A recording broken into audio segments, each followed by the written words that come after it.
less than 40 seconds ago, this is the date we're going to move forward with.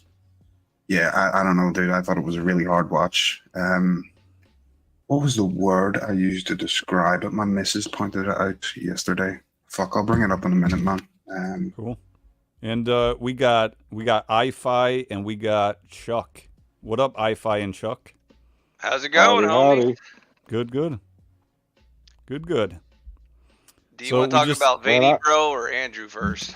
Yeah, so we're getting into Andrew, the little, kind of whatever that we had last night or this morning on Glenn's stream.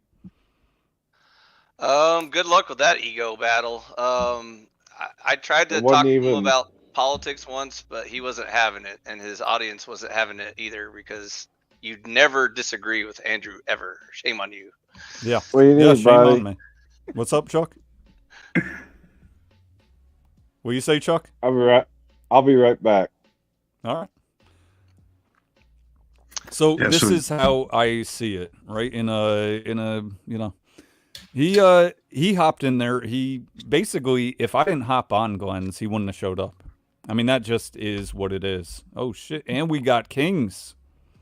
What up, Kings? Yo, what's going on? What up? I saw your little battle with Andrew. But yeah. But Andrew, he's like a queen. He just gets butthurt all the time. It's really, and then you got his little pawns like Speakeasy, the little drama queen. Queefeasy. Yeah, he's a queef. Queefeasy is probably the best name to name it. Yeah.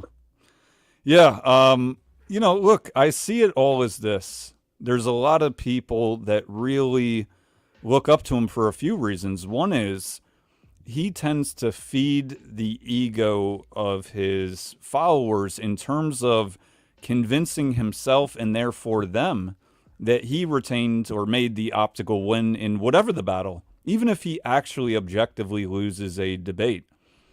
And, with that said, there's a lot of ego protection going on, so I don't see anything that happened or transpired last night as good faith in any way, shape, or form. And, damn, we got some more people. Spicoli, I just told you got 81 days left. Yeah, we'll round up. And $100 application. You already know the fucking deal. Anyways, so back to the Wilson thing. So what were your thoughts overall, Kings? I mean, aside from that. I thought he was like shaming your ambition, which is just like, it's insane. Like he was just calling it, you suck and all this. I'm like, if this is how he treats small content creator, go fuck yourself. Seriously, go fuck yourself. Nobody gives a shit about you. All right. And really, who cares about your 80K sub channel? Like, Base wants to do his own thing. If anything, instead of supporting you, it's like, hey, okay, cool. He's just like, he's calling you suck, you're a retard, and all this. He's very emotional. And, this guy is just a very bad faith debater.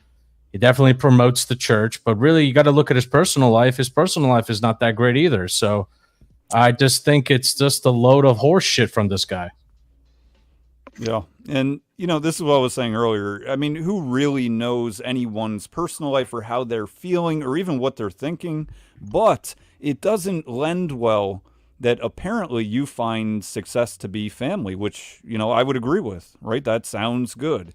However, if you're chain smoking habitually and drinking, it seemed like a sailor type shit, whatever, right? This was 4 a.m. and he's slurring his words like he's drinking out the whiskey bottle. And it seems like a constant thing with him. So there's 2. Then 3, he in really bad shape, it seems like. Maybe he works out all day long and eats real healthy, but that seemed like a 1 in a billion shot. And then lastly, that after, I didn't go and calculate it all because he really didn't want to know. But after all that, it seems he's made over 100K easily between all his methods in the last year or so.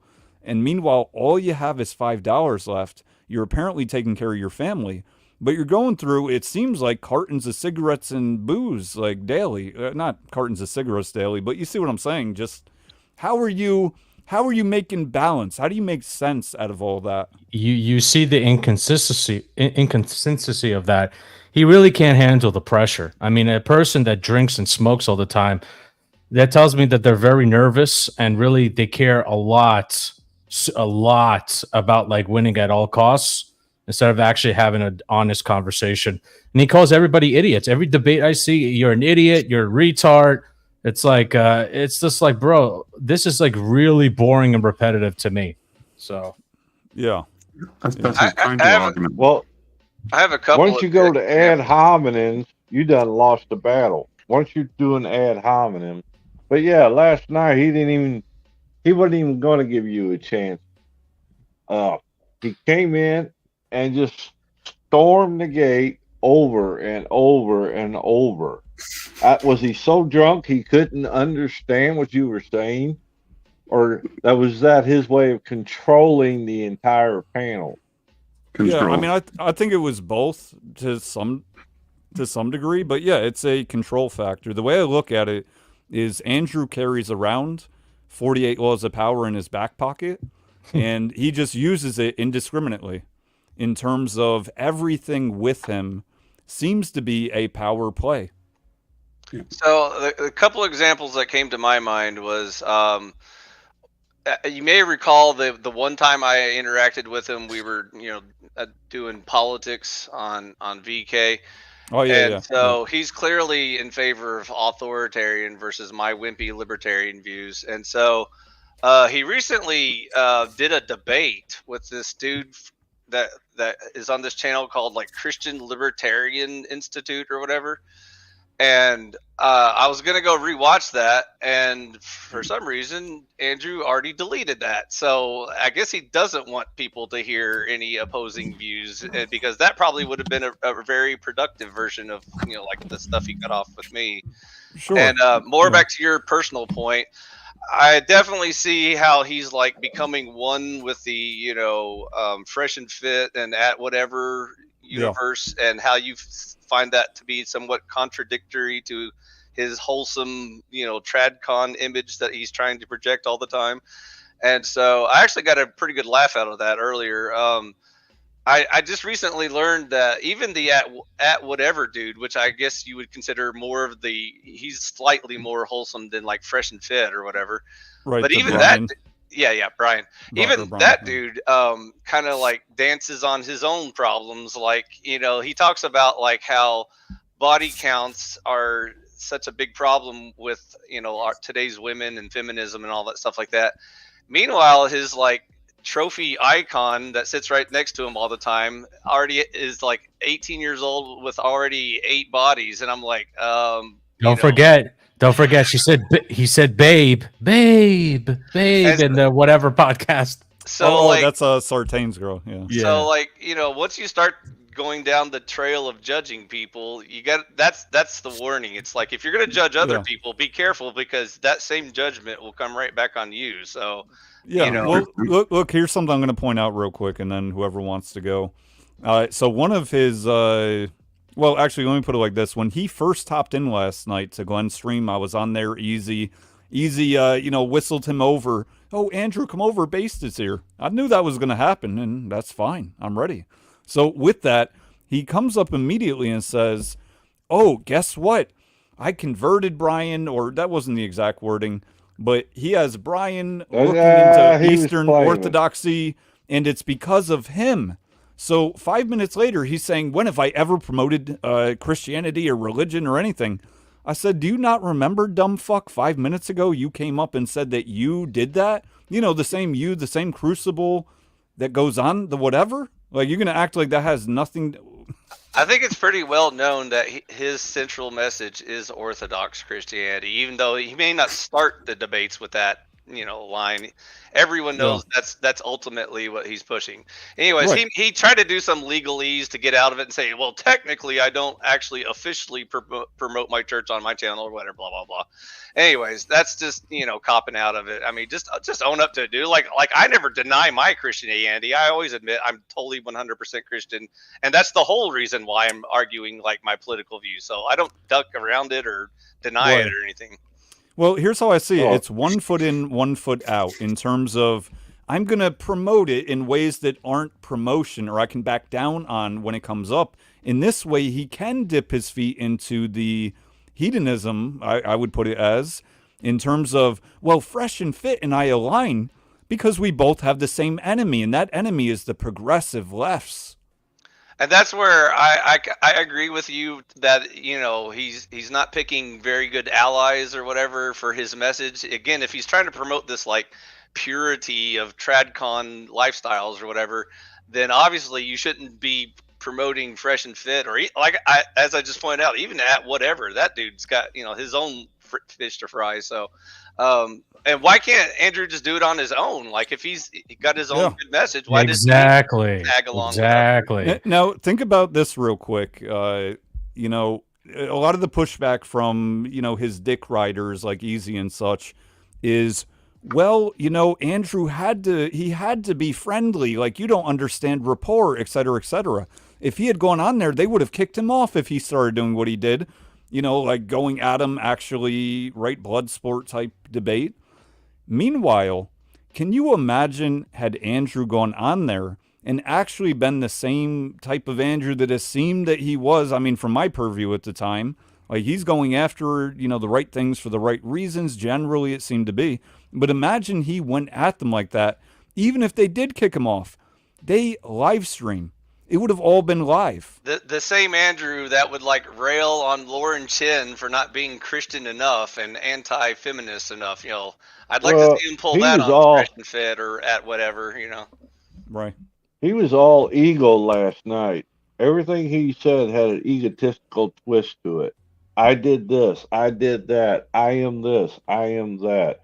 Does he drink a lot all the time? I'm not that seems like familiar it. with him. I mean, honestly, it does seem like it. I've had people reach out to me at 1 PM and they'll be like, "Hey, Andrew's drunk live streaming. He's probably going to delete this." And I go on there and he just slurring and shit. I mean, look, I don't have a blood alcohol. It's not necessary, but it does seem he's doing that. Andy put up on Twitter today, "Oh, I'm hungover, so I didn't make whatever, you know, show he was supposed to be on." So yeah, it seems like he's an alcoholic. It seems like it. Don't forget, he said he was an entertainer too. He said I'm an entertainer, you know, and I'm like, all right, so you really just destroyed your message. You're an entertainer. We shouldn't take you seriously then. So grifting. Yeah. What up, Joe? Boy, but yeah, if he's drinking that much, then there's something in his life that is askew. You hit it, Chuck. You hit the nail on the head. Yeah. Also, I learned that lesson 20 years ago. Yeah. Also, just to point out, at least Base is being consistent here, because once again, as you were describing the situation where he was using excuses of saying like, "Oh, I was just being polite and I didn't want to like get it kicked off their show or whatever," that's the exact same excuse you're railing against other people for, you know, being too polite and, you know, and just compromising all your standards and morals just for more clicks and more, you know, social acceptance or whatever. And so that's why I always commend you. At least you're consistent. You know, like you'll stick by your guns, even though, you know, you and I may disagree on this or that. But, you know, I think your problem is the inconsistency of all these people you're dealing with, which I agree. That's, you know, yeah, that's it with Irk Base. He's that type. Is there any way, I don't want to ask a favor, but I could see some of the video? I would love being on this conversation. You know, it's interesting as fuck. The Andrew Wilson one from last night? Yeah, when you was the shit y'all talking about, where you tried to say something and he was. I think it's on Glenn Lawrence channel, isn't it? On Glenn Lawrence. You just have to skip the 3 hours. It's like 4 hours and 15 minutes. Well, no. I was thought maybe you like play a little vid and talk about it or something. If that's Actually, speak of the devil. It's right. It's being played on Speakeasy channel as we speak. So it's out there too. I don't want to leave here though. I mean, that guy is a huge clown to me. It's just I'd look at him and just like clown. All I see is clown, man. Yeah, and look, I'm pointing out the inconsistencies. I'm you know, answering what it is. So when it came down to debate topic, I said let's make the topic Andrew is a liar and a grifter. And I know said people that last night with him on a fucking panel. Yeah. Yeah, he said it to his face. Yeah, I mean that was the and some people be like, well, what kind of topic is that? But that's the truth. That's the crux that I'm getting at. He's selling himself, which is fine. I mean, I have no issue with he gets lots of super chats, whatever, but it's necessarily under the guise that this is the mission. We're going to convert those progressive leftists or get rid of them, and things are going to be better. We're going to go back to patriarchy and religion, and this is all about Christianity and God. And my point is, he's double dipping. He's taking that shit as if, when audience send it in, they're under the impression, it would seem reasonably, that this is for a good cause, for good things. And meanwhile, he's like, no, I'm just an entertainer, right? I'm not promoting anything like that. But then meanwhile, saying, oh, Brian's converting. Brian of whatever is converting to orthodoxy because of who? Because of me. Maybe next he'll be fresh. Maybe he'll convert. Kind of like Owen Benjamin getting that compound and then, oh, wait a minute, this is my compound, not you guys's. Yeah. And he's going to try and convert IFI to authoritarian socialism because that's what's going to save our country. So we got now.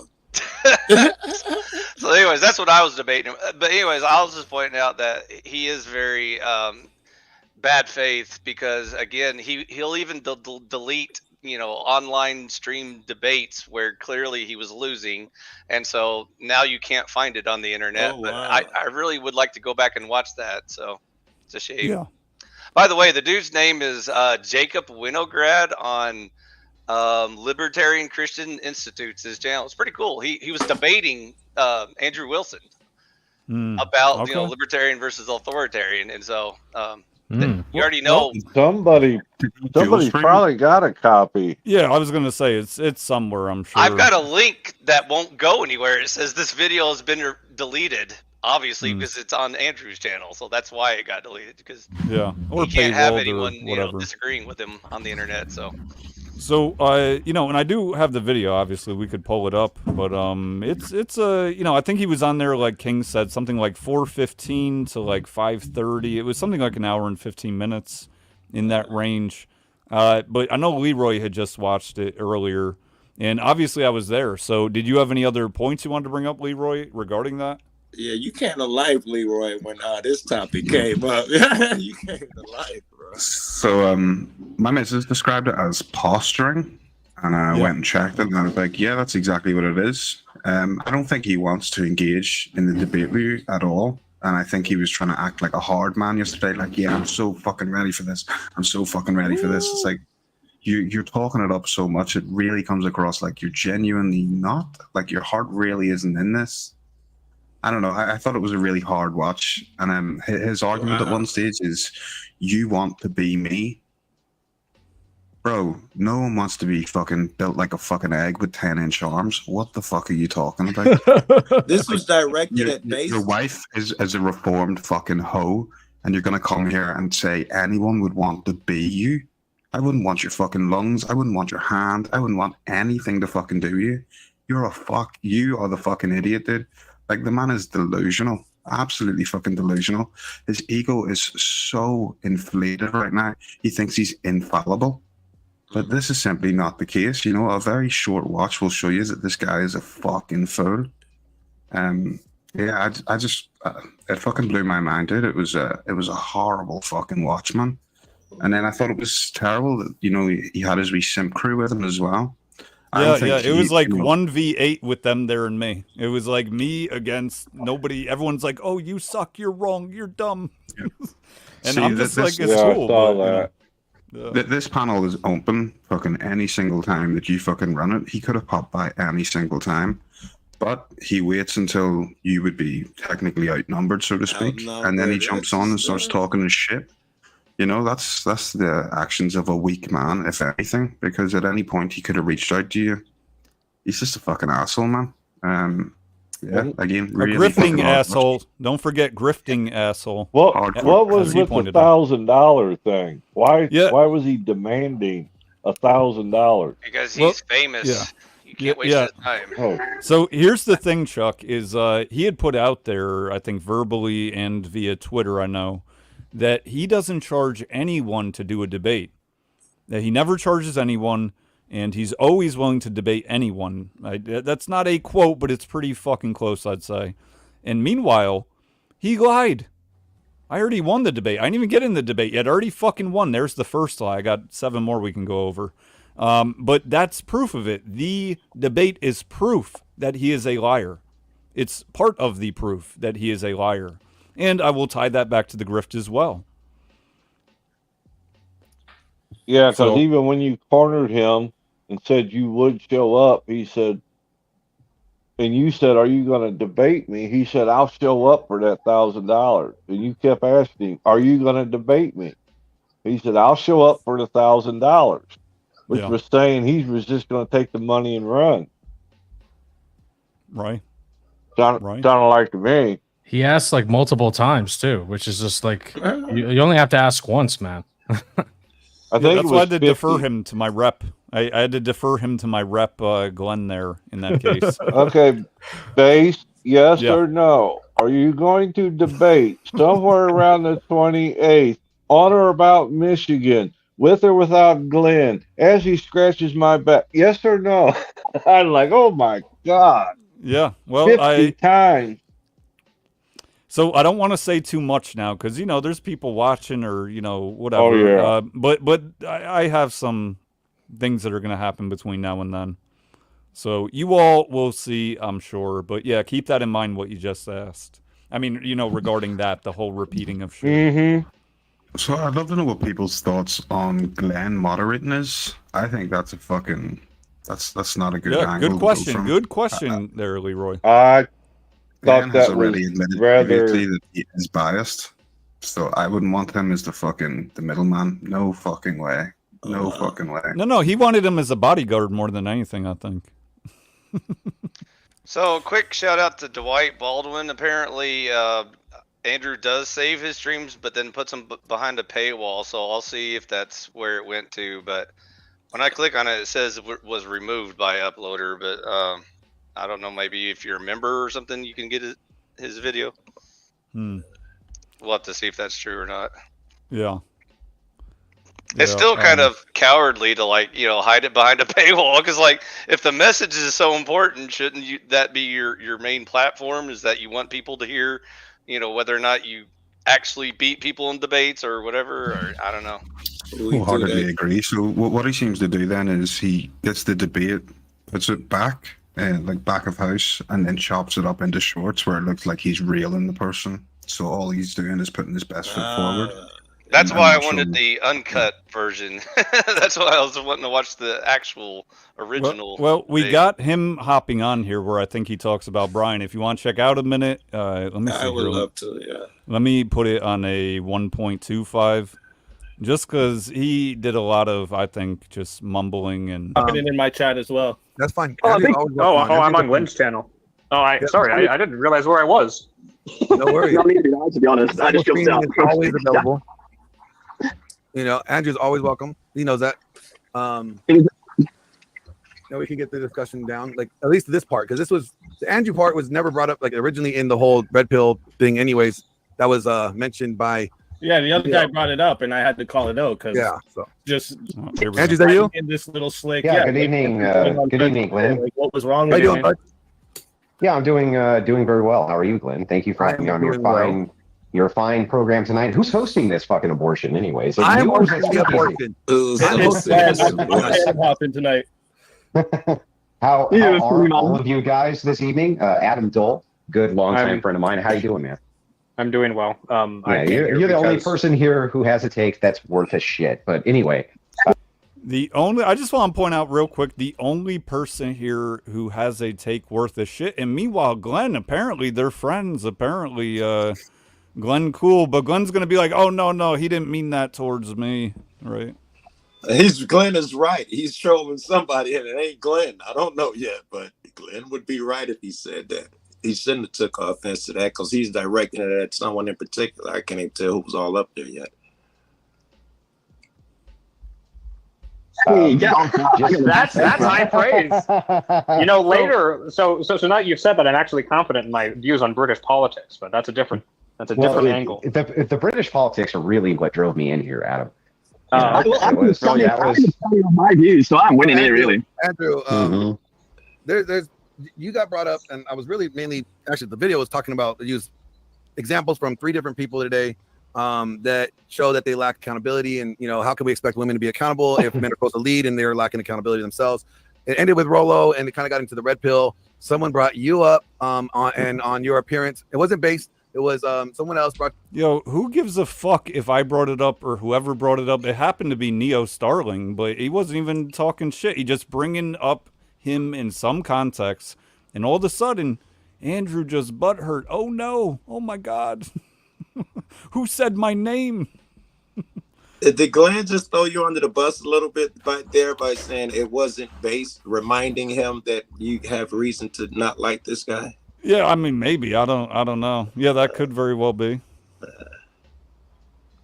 I know he did the same thing that he does. It seems to be when he enters a fucking room, which is just attack everyone around him. Just be like, all of you are fucking idiots, that shit, or none of you have a view worth listening to, apart from this one guy over here.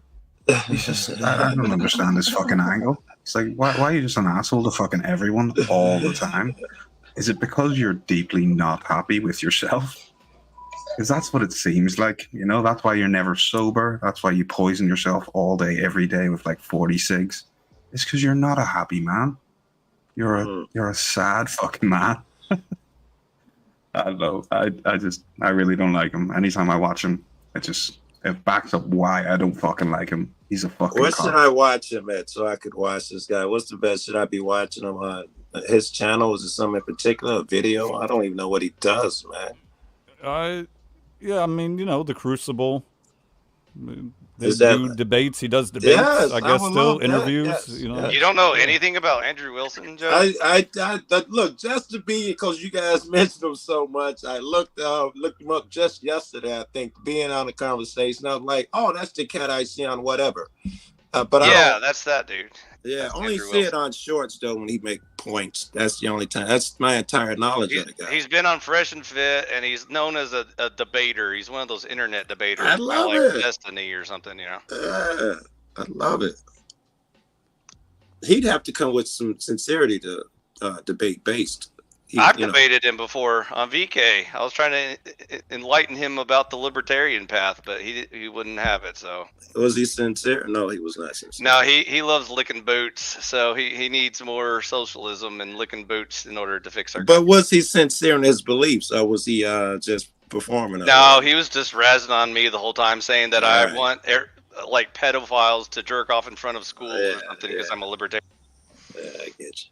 He was one of those debaters, He thinks he's being so edgy and stuff like, "Oh, you burn, bro, you got me." But anyways, that was back when I was losing my voice anyway, so I was like, "You win." Yeah, I remember. Yeah. So yeah, I'll see. I think the point with Brian is right here, right around here. Brought you up on your appearance on Fresh and Fit, thinking that they mentioned that they thought that basically that you didn't go for the throat like that you normally do in your debates, and I think that they assume that you're placating maybe to. I just want to bring up this more bullshit. It's not just that Andrew didn't go for Fresh and Fit's throat. It's also that he encouraged over and over for his people, his fans, his followers to send Fresh and Fit money. Right? Send them money, give them a subscribe, all this shit. That's a little bit more than like, oh, we had to be cordial because we were debating. I would assume from the little clips I saw that him and Fresh and Fit would be a good fit, but it looks like they have opposing opinions or something from what you're saying now. It's I don't know. I kind of think it's all just a game. It's all just a money-making game. Yeah. And if you're paying for it, you are you're the sucker. Yeah. That's kind of how I look at it. I get my ass kicked all the time because I don't factor in. Everybody's trying to make money and present, and it's part of this is a show, and that's I get fucked up by not keeping that in the forefront of my mind all the time. Yeah, look, I know in life you can make money and not be a scumbag. You can make money and not be a grifter. Right? You can make a good living, have a family, etc., without doing the wrong things. You can do that. If you're gonna make money selling a message, at least be consistent with your message. I think is one of Base's main points. Like he doesn't like it when you like flip flop or change teams whenever it's convenient, or just to make more money. And so I think that's where I completely are on your side about that. So there's I'll another feel one you of there. Base points. He didn't say it outright, but you can tell a tree by the fruit that it bears. He's talking about West, and all he talks about is money. Oh, that was speaks, Glenn. I mean, oh well, yeah, I got you. Yeah. That speaks. If that's your primary shit, that every time you go somewhere you talk about money, then that's your priority. If you're talking about other things, that speaks to the type of person that you are too. Yeah. Hey, Glenn, did you know tonight live, Brian gave a 30-minute, almost a half-hour dissertation about why he's choosing orthodoxy and he's moving over to the Orthodox Church? No, did he really? Yeah, he really did. Interesting. Why do you think that is? Why do you think that is? Why do you think that is? Why do you think that? Who do you think did that? Who do you? Bruh. Now let's say that it's true. Let's say it's true. That sounds good. Okay, that sounds cool. Yeah. But this whole like, who do you think it was? Who do you think did that? It was me. And his point, I think, that he's trying to make, and here's the problem with having your cake and eating it too. His point he's trying to make is that his performance, his channel, who he is, what he's done on there, has necessarily moved Brian, the host of whatever, to become a religious, faithful man, whatever, Christianity, fine. That is. But then how do you say, I mean, how does this come after here? Oh, no, I've never promoted Christianity. I don't promote that. When have I ever promoted it, right? This is what he tried to pin me on. When have I ever done that? Yeah. Show me the timestamp. I don't need a timestamp. 5 minutes ago, you fucking said it. He also muddied the water then and tried to say that you were claiming that he has a ministry. And he was like, do I have a ministry though? Do I have a ministry? Yeah, it's just I like, never brought that who up. the fuck said that, you fucking idiot? That's So, what, you know, that's what I was referring to legally speak. You can always tell when there's a lawyer in the room whenever they try to use like word tricks to get out of being accused of something. They're like, allegedly, I never said that, sir. Yes. Anyways, when we're done with the Andrew stuff, I have some other fun stuff if you want to get into, but I'll wait around for a little longer. Cool. You know, I was thinking that when you said the lawyer around, how much you want to bet James Sexton was next to him, giving him a flufferoo? That's why he had the camera off. It wasn't even the drinking; it was James Sexton. Based allegedly giving him one. yeah, allegedly. Words, Right. Because you can't prove it, right? You can't prove who's in his pocket. I mean, the money in his pocket. However it work. Because you have the power of persuasion, my friend. You got me to go to Orthodox Church one time. Because it's through demonstration. Mm-hmm. I believe the truth is written. Hold on, it's through demonstration. Let's just talk for a moment about the demonstration. He can't possibly be demonstrating anything according to him because he's not promoting that. That's not what he's about. He's just about entertainment. Allegedly, he's demonstrating. He's not actually doing it in real life. Allegedly, he's demonstrating. The rest of that sentence must be him talking about how he demonstrates. He set it up. See, it's through demonstration, man. It must be he's going to talk about all his church-like attributes right now. Yeah.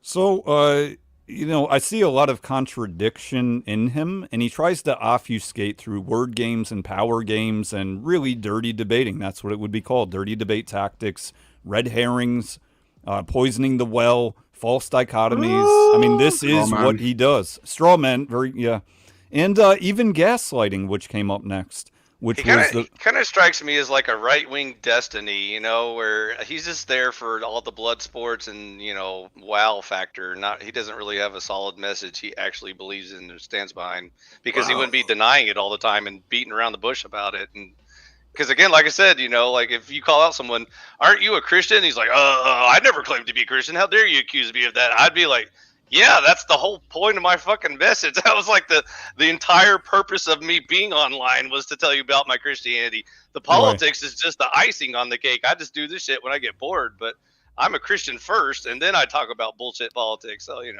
that's just me, though. Yeah, and look, speaking of accusations, one accusation, according to him, that I made at him was that he made over $100,000 in super chats in the last year.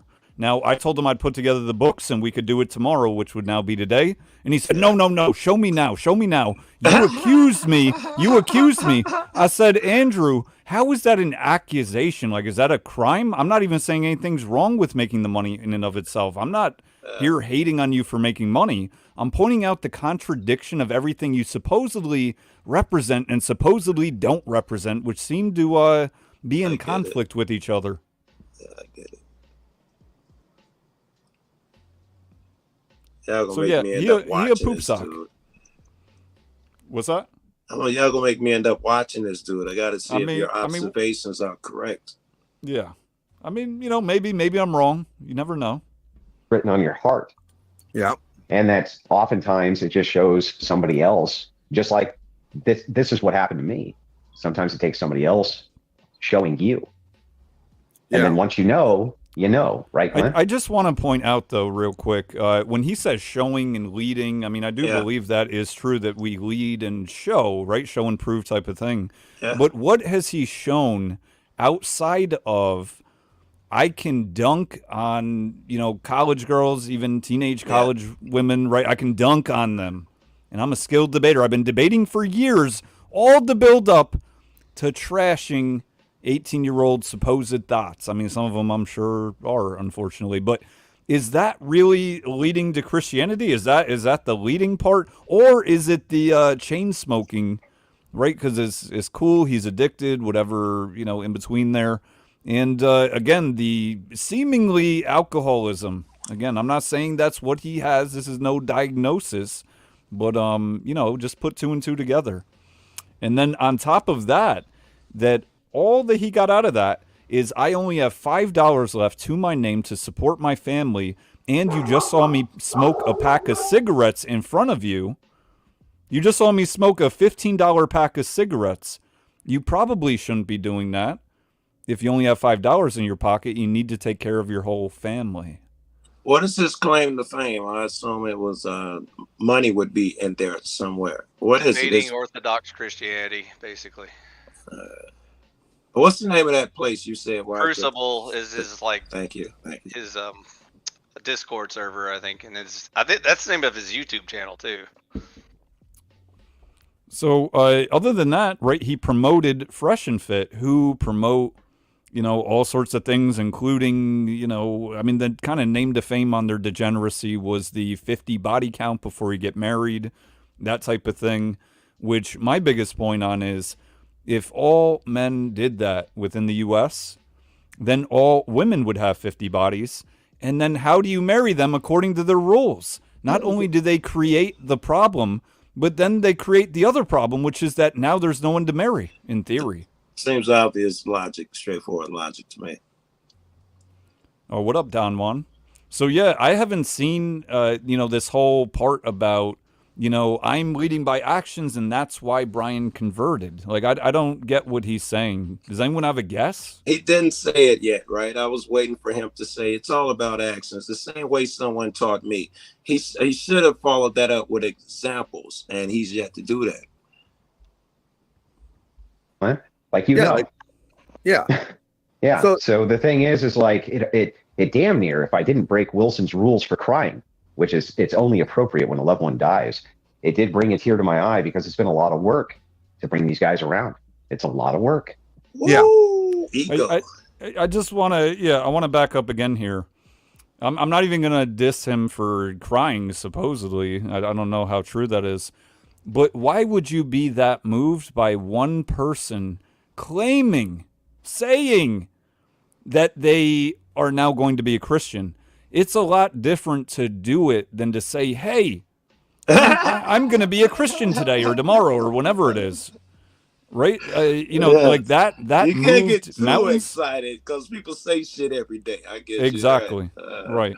And I'm not even saying that Brian would be lying or he's a liar. That's not my point. My point is that people they say shit. They say shit they don't mean. They say shit they do mean in the moment, but don't in the long term. So why would a grown man shed a tear over that? I can't. Am I missing something? his laying claim to dragging these guys to Christianity, and you say later on he's going to make a claim that no, I don't even promote that, and so that'd Right. be very contradictory. if Or that occurs. debating them into Christianity would probably be the way he views it. All right, that's his Because he's skill. such an elite debater, you can't resist power. I And dig it. And his ego therefore, was all up in that statement. I know you're correct. Yes. the power of debate compels you. You know, Yes, that's yes. his ministry. Yeah. So Yes. look, there is more to come here. However, with the four of us here, I know IFI had some stuff unrelated to the whole Wilson thing, and I'm happy to get into that. So what Oh, I we got got a one more little- Wilson for you. Again, Okay. earlier I gave a shout out to his Lauren Chin debate. I don't know if you caught that Yeah. one, but Yeah, I saw some of it. Yeah. that's a perfect example. You were just talking about, he claims to be like leading people in the right direction. Meanwhile, promoting Fresh and Fit, yet railing on Lauren Chin, who's a self-proclaimed Christian and is trying to bring more women to tradcon Christian lifestyles. And he was just railing on her the whole time about not being Christian enough, and how dare she ever engage in even like recent converts and stuff like that. Like he was saying, like, how dare she even accept, women who say that they used to be OF, hoes or whatever, and now they're Christians and they're trying to change their lives and stuff. And he was like, and you believe them? How dare you? Wah! And I was like, dude, you just can't win in your universe. It's like, like Lauren Chin's already a Christian and you're like yelling at her for not being Christian enough or whatever. And so it's not very consistent. And So, here's the thing I've pointed out, and this is just an anecdotal, this a feeling, this a thought, but it seems to me that I promote more of what would be considered Christianity, other than specifically the Bible necessarily. And I'm not even promoting it. And it seems like I am in many ways more aligned than he is, who is promoting it and is now taking this big credit, like, oh, look what I did for Brian. I shed a tear. Like, what the fuck? by the way, this is slight tangent. Not specifically just Wilson, but the bigger picture of Orthodox Christianity. I don't know if you recall our recent panel that you were just on. Oh, yeah. I forgot that Where- dude's name, but yeah. DPH or something, David Patrick Henry or something. I can't remember. his Oh, name. Wilson showed up there too. He didn't come in, but he was in the chats. And I Yeah, was like, probably. yeah. Telling everybody what pussies libertarians are and what a joke we are. But anyways, Yeah, probably. so I'll share you a little private conversation I was having on the side. You see how well they handle political debates. So you can only imagine what would happen if IFI got into a debate with Andrew Wilson and or any other Orthodox person about Christianity. Like if you want to see really angry Spurgeon people, was just about wait to till I say. start slaying their sacred cows. So I'd be very interested in that. yeah, I would too, but I guarantee you Andrew Wilson would never. No. engage with You calling him a liar? Whoa. IFI, you calling him a liar? Because apparently maybe if he'll I had take on anyone. $10,000 and he gets to edit the Yeah. video, maybe he'll Yeah, play it. I But didn't consider it. I've only seen him debate women recently. I can't remember the I was last man thinking that he that. You actually read my interacted with. mind. He that's just, a perfect example when he was yeah. quote unquote debating Lauren Chin. I don't know if anyone noticed during that debate, he basically claimed that all marriages outside of the Orthodox Church are invalid. And so I was like, what the she's just going to let him get away with it? And of course he was just like, she was kind of cross-eyed because of his mighty debating skills and powers. But Right. that's the perfect example of like the bullshit you got to call out during a debate. But of course, Lauren Chin's not a fierce debater. She's more like a conversationalist, so that's just her cup of tea.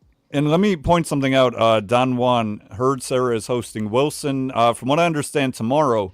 And look, hold on, let me not smile. You know that I will certainly not be reviewing that. You know that I would never do that. So yeah, see how that goes. But yeah, so on whatever other topic, what do you got, IFI or anyone else? Oh, I was just gonna shoot the shit with you. I didn't Okay, want to like cool. totally derail the conversation, so I was waiting. No, till y'all no, were it's done. it's fine. We might come back to it. We might not. There's definitely some interesting things coming up in this video. I would say, definitely some interesting things. Let me just pick But, your brain yeah. real quick. Since I'm trying to get a feeling of who you actually root for, and I already know who you don't like, so I'm trying to figure out who you do like. So And I've that's recently everyone. I've recently been watching this chick called Debrava, and her channel's called Culture. Oh yeah, I know what you're talking about. Culture I haven't City USA or whatever, something like Culture that. Club. Culture something. Club USA. Yeah, I And think GS had her on. I think. she's always like railing against all the people you hate, you know, all these OnlyFan hoes and all the people that platform them and stuff like that. Even though she loves Andrew Wilson, that she, you know, that she's one of his #1 fans. But anyways, I was just curious on your take on her because she's hilarious. I love watching her. I haven't seen hardly any of her, but I do want to answer one part. Women So as aren't far funny. as the, what did you say? Women aren't funny. Oh yeah, no, I agree with that. well, funny. there might be one or two, but no. So what I wanted to get at is the whole enemy of my enemy thing, and that's kind of like, look, we started off with the Wes Watson, getting into that a little bit. Wes Watson is a fucktard. I mean, he just is.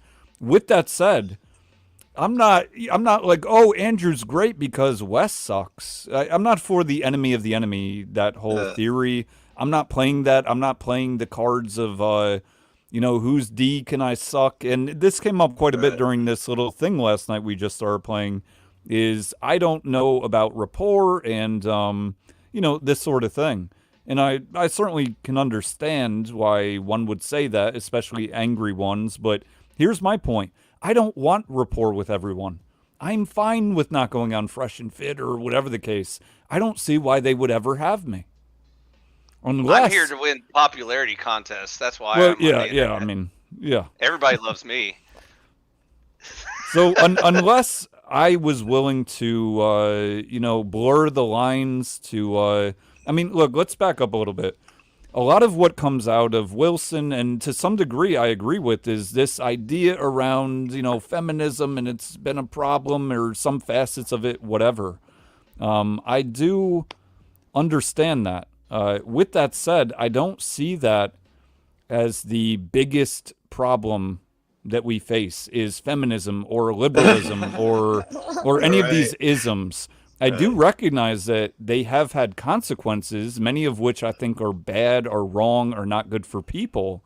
But just because we align, for instance, on what's happening with feminism or how we define feminism, we agree on that. Therefore, we're friends. I don't fucking care. Like, there's a lot of things. Yeah, we I would agree with agree a lot of things Andrew says, but he says Right, a lot of bullshit too, and that's we call out bullshit whenever it happens, whether we're good friends or not. So you know, I agree. Yeah. So, yeah, go Joe. Who are some of the people or channels on YouTube who you would credit with changing your life or helping the way you think? Some people who you would big up. Good question. Yeah. So some people who I have watched that I think, you know, and let me just say one thing just to be totally clear. I don't really watch much of anyone at this point unless I'm reviewing shit, you know, that type of thing. But some people I think are good, or at least I think are beneficial to listen to some degree. For instance, I think that David Goggins has had a lot of good things out there, and that kind of motivational. I haven't seen any fuck shit out of him. Doesn't mean I agree with everything that he says, but I haven't seen this whole selling his soul type of shit. Great. Yes. Also on the health kind of thing as well, I think, you know, the Dr. Andrew Huberman, from what I've seen of him, I've watched quite a few of his videos or listened to, and I think he does a great job at deep diving for information exploration. I don't know that everything he says is true. I take it as I hear it. It's thought-invoking, provoking. Yes. So that's the spirit in which the question was meant. That's what I was asking. What about politically? Do you follow or care about anyone? Well, you and I have talked a little bit about this in terms of, of people I would consider, in the political sphere that I know of, that I have looked at, for instance, the Pauls. I think that Rand Paul and Ron Paul, father and son, from what I understand, again, I'm not an expert on them, but from what I understand, they have done outside of politics even thousands of births, birthing, right? They're doctors. Voluntarily, like for free, that type of thing, philanthropical, seemingly, that sort of thing. And I think that's really good. They seem like they've promoted a good image with that, a good leading by example. Also, I did see Ron Paul, or listen to, even a few years ago, talking about the current state of economics in the U.S. and world, and going back to why it's important to have diversification and sheltering to some degree of inflation, i.e. gold and silver, and the importance and value and intrinsic value. In fact, to my understanding, the way I would put it, the longest standing currency in history. So, are you familiar with Dave Smith? I don't think so. It doesn't ring. I mean, it's a common sounding name, but he's pretty much the main dude that promotes the Libertarian Party in America. He almost ran for president one year, but he's basically a comedian that does like a political talk show, podcast show. He's definitely of the Ron Paul, school of thought. So I think you'll like him. You should check him out. Other than that, obviously I'm biased, and I'll tell you that name I dropped earlier, Jacob Winograd. If you look at Libertarian Christian Institute channel, it covers religion and politics, so you get the best of both worlds. And everything I've been saying all along, all this conservatarian stuff that you probably think is imaginary in my head or whatever. No. I mean, I didn't hear enough about it, but it sounded fine with me. That he's the formal version of what I'm throwing down. So like, he actually, seriously tries to approach it where I'm just kind of just memeing, on panels. But so if you want to know what I've been promoting all along, you can just go to that channel and catch up. Well, I was gonna open it up here for us to chop it up on those kind of more positive notes, because I don't. Oh, it's all positive. There's no drama or anything like that. It's just learning. And with that, I do definitely break down shit and get into some of the drama sphere shit and this sort of thing. But I also like to get into what are solutions, and I believe that most of them, maybe all, start with self and then move outward from there. Everything from the way that you think to the way that you operate, right? Our habits, our addictions, those sorts of things. So do you want to start it off there, Ifi? Are we still plugging promotions, or what was the question again? No, I was saying, do you want to start off as far as kind of your views? I know you were talking about conservatarianism, that sort of thing, and I'll just myself, Leroy, Joe Cool can hop in, and I'll do have the some elevator questions, pitch real quick. disagreements. Yeah, go for it. Okay, so the ideology I'm always promoting and have consistently promoted is the idea that we need to return back to a Christian-based nation. Let me interrupt for a second. Yeah, what's up? Just the way I automatically translated Christian into moral in my head, right? That's morality. That's where we get our morality from, is the Christian theology. And I'm not talking about a theocracy. I'm talking about the same separated church and state that we currently have, but it promotes Christianity as the best system. And so that plus a capitalist economy, which then you build a libertarian government upon, is the best human solution possible. And no matter what part of the world you're in, no matter what time period you're in, it doesn't matter if you're in like the Dark Ages or whatever, or modern times.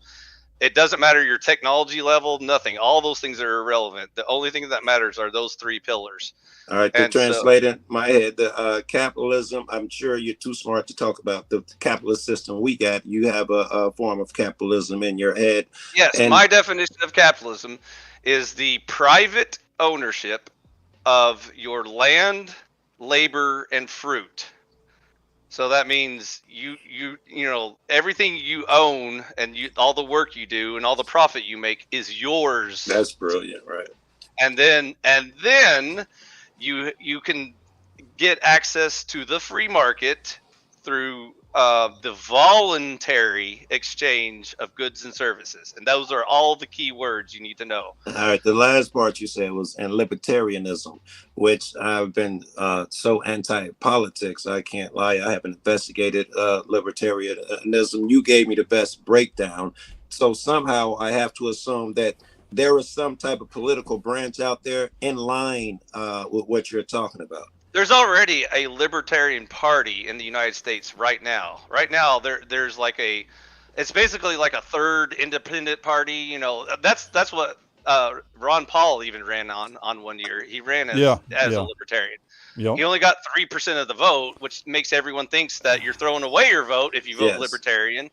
But that's exactly how authoritarians win, is when you just say, oh, well, you know, we don't have a fighting chance. We'll just let them have it. And so I want to pause you here, iFi, because you're getting into some stuff which I think is good to get into. And I want to do just kind of a pause and look at what we seem to have right now for contrast. Mm-hmm. And you all obviously can tell me what you think. But it seems right now, in the U.S., I'm talking broadly, and obviously state by state does vary somewhat, but in general, for instance, you never really own your home. You can't own your home in most states, to my understanding. I think Arizona, you can actually own your property, but anyways, not getting into that.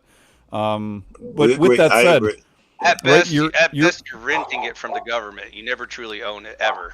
Right, and obviously via taxes and even other things that can come up. Right, you can get fined and feed, and your property can be confiscated. Your property if you don't pay your taxes. Right, yeah. So right now, it seems that we have gotten to this point. I don't think we need to look at the entire history and year by year, nor would I really know what it is. But right now, we're at a place where nobody really owns anything, and it's under the guise that we're being protected by big government, the same, organization that is implementing these kind of freedom disassembling mechanisms of, well, you don't really need freedom. Freedom, you'll hurt yourself. We're here to buffer and protect you. It's the oldest trick in the book. The oldest trick in the book is the government always tells you, if you want us to protect you from all those big baddies out there in the world, you have to trade your freedom, aka your money, for security. So we will, provide you security. We're just going to take all your freedoms and your money. And you trade your morals a little bit too. And most people just agree to that. They just go, okay, here's my money, and they don't even resist it or fight it. So here's here's the other tangent I want to bring up, and then I'll let you move on there. So, for instance, saw this video the other day. There's a million of them online just like this. And, some racist things were said at, minorities. And these women basically beat the shit out of this one woman who had made these racist slurs. Now, although I don't think it's good to be hateful, I would say people should not be hateful, should not be saying those things to each other, right? That would be nice. With that said, this slaughtering that sort of happened on the woman who said, hard R word, whatever it was, I said in the comment, it'd be interesting if people had this type of energy for government corruption, for instance. Oh, yeah. Right? Don't want to fight back against real oppression, but instead, I didn't like the words. And granted, I don't agree with that stuff, saying things out of hate in general or words. But what I'm getting at is, how come that same energy isn't held by the people conglomerately to push back on those truly oppressing us in many ways? I hadn't thought about it, but since you put it that way, the first thing that popped in my head, it's all virtue signaling. We do what's easy. It's easier to fly off, and then people think, oh, that person is really, rather than actually go out there and do these things and show that this is who you are. And a lot of this is just the same old political mind control tricks. They use distractions and guilt and all that sort of stuff. They know how to play your brain, right, where you're too distracted to even complain about taxes or whatever, because you're too busy being racist and Yes. oppressing Trans genders this and and, all kinds of bullshit that really doesn't matter at all in our society. Like there is no institutional racism. There are no genders being locked out of libraries or anything like that. It's just bullshit. I They got have to. trans friends in real life, man. They are just as normal as every other fucking person. They're not, trying to get me to call them unicorns or do none of this weird shit you see on, or are they okay with my belief? They know that, I think, you're a dude. The two I'm talking about are dudes, and I even slip up and be like, yeah, man, call me he or whatever the fuck I slip up. They don't give me no fucking shit. They're not sensitive. Oh my God, you misgendered me. No, we get along and go about the day and do everything fine. So all of this would be resolved if we actually had a small government that we can keep in check. The people, we the people can actually actually vote out of office or send them to jail for corruption or whatever and stuff like that. We used to tar and feather them, apparently. That's what the history books say. Yeah, or even off with their heads or whatever if it's bad enough, if they're treasonous and stuff like that. Say again, Leroy. Yeah, I would bring back more harsh capital punishments fucking tomorrow if it was up to me. I'd bring back public executions, to be quite honest with you, man. I think people need to see fucking real life shit in front of them. And then they'll fucking learn, I'd consider it for politicians. I wouldn't consider it for the average person. But in reality, they won't even get a slap on the wrist. They won't even get an angrily worded letter because the system controls it so deeply. They don't even care what you say. Like, even if you try to sue them with lawyers or whatever, they'll just laugh at you. They're like, ha, you can't sue the federal government, so it's like you're not even on their radar. So no matter how angry you get and start shouting at the clouds, they don't care. They're just going to keep making money and taking away more freedom. So let's talk about the cope. No, go on, Leroy. So what I notice, man, is whenever someone will make an argument that you disagree with, you talk about it in like our current society states. Whenever you talk about your own ideology and your own political views, you talk about things in the most favorable positions. Like, in my ideal world, it would be like this. But your pushback for everyone else is always, in the current state, this won't work. So the point that I'm sort of trying to raise, man, is I'm talking about things idealistically the same way as you, but every time I talk about something idealistically, you push it back and say, this wouldn't work because today is fucked or the government is corrupt. So I could say the same things for your case. Like if you're talking about libertarianism, I could say, it won't work because corruption will set in straight away. That's your pushback every single time. Capitalism, you could use the same. I would actually argue, Leroy, that given the choice between an authoritarian government and a libertarian government, the best way to keep your government in check is through libertarian means, because in an authoritarian government, they not only don't give a shit about what you say, even if they did give a shit, there's nothing you can do about it. There's zero you can do about it. This is it again. So you're arguing from a negative standpoint. I'm talking about idealistically where a government actually does care. Right, Leroy. Straight away, idealistically, then from my worldview, the libertarian would work because blah blah blah. You know what I'm saying, man? Like even in the case where your government does care, let's say they're good people in your government and they do care about your well-being. Again, that doesn't mean that an authoritarian government would be better for you in that situation. Because again, even a libertarian government would still protect all your freedoms and allow you all of the wealth and prosperity that nature can provide. As they said about capitalism. So I want to bring something up real quick that might bleed into what both of you were saying. So if we back up and look at the point, can we agree on less government is more, meaning less is better? Do we agree on that point? I do. Some people don't. Okay, so let me get off that then. That's fine. So check this out. What about the idea that with more power does come and should come more responsibility, There's more catch, accountability for the power? There's the catch. Do we all agree on that? Yes, that's the catch. Okay, so let's do a pause here. So if we all agree that with more power should come more responsibility, then those in the highest amount of power, i.e. government officials, right, going from, let's say, from senator to president, whatever it is, your local official up to the highest tier, that there should be a commensurate amount of accountability held towards them, meaning that, let's say, for instance, that the average person, right, just a lay person, steals $1,000 from a bank, let's just say. They end up getting 1 year in jail, let's just say.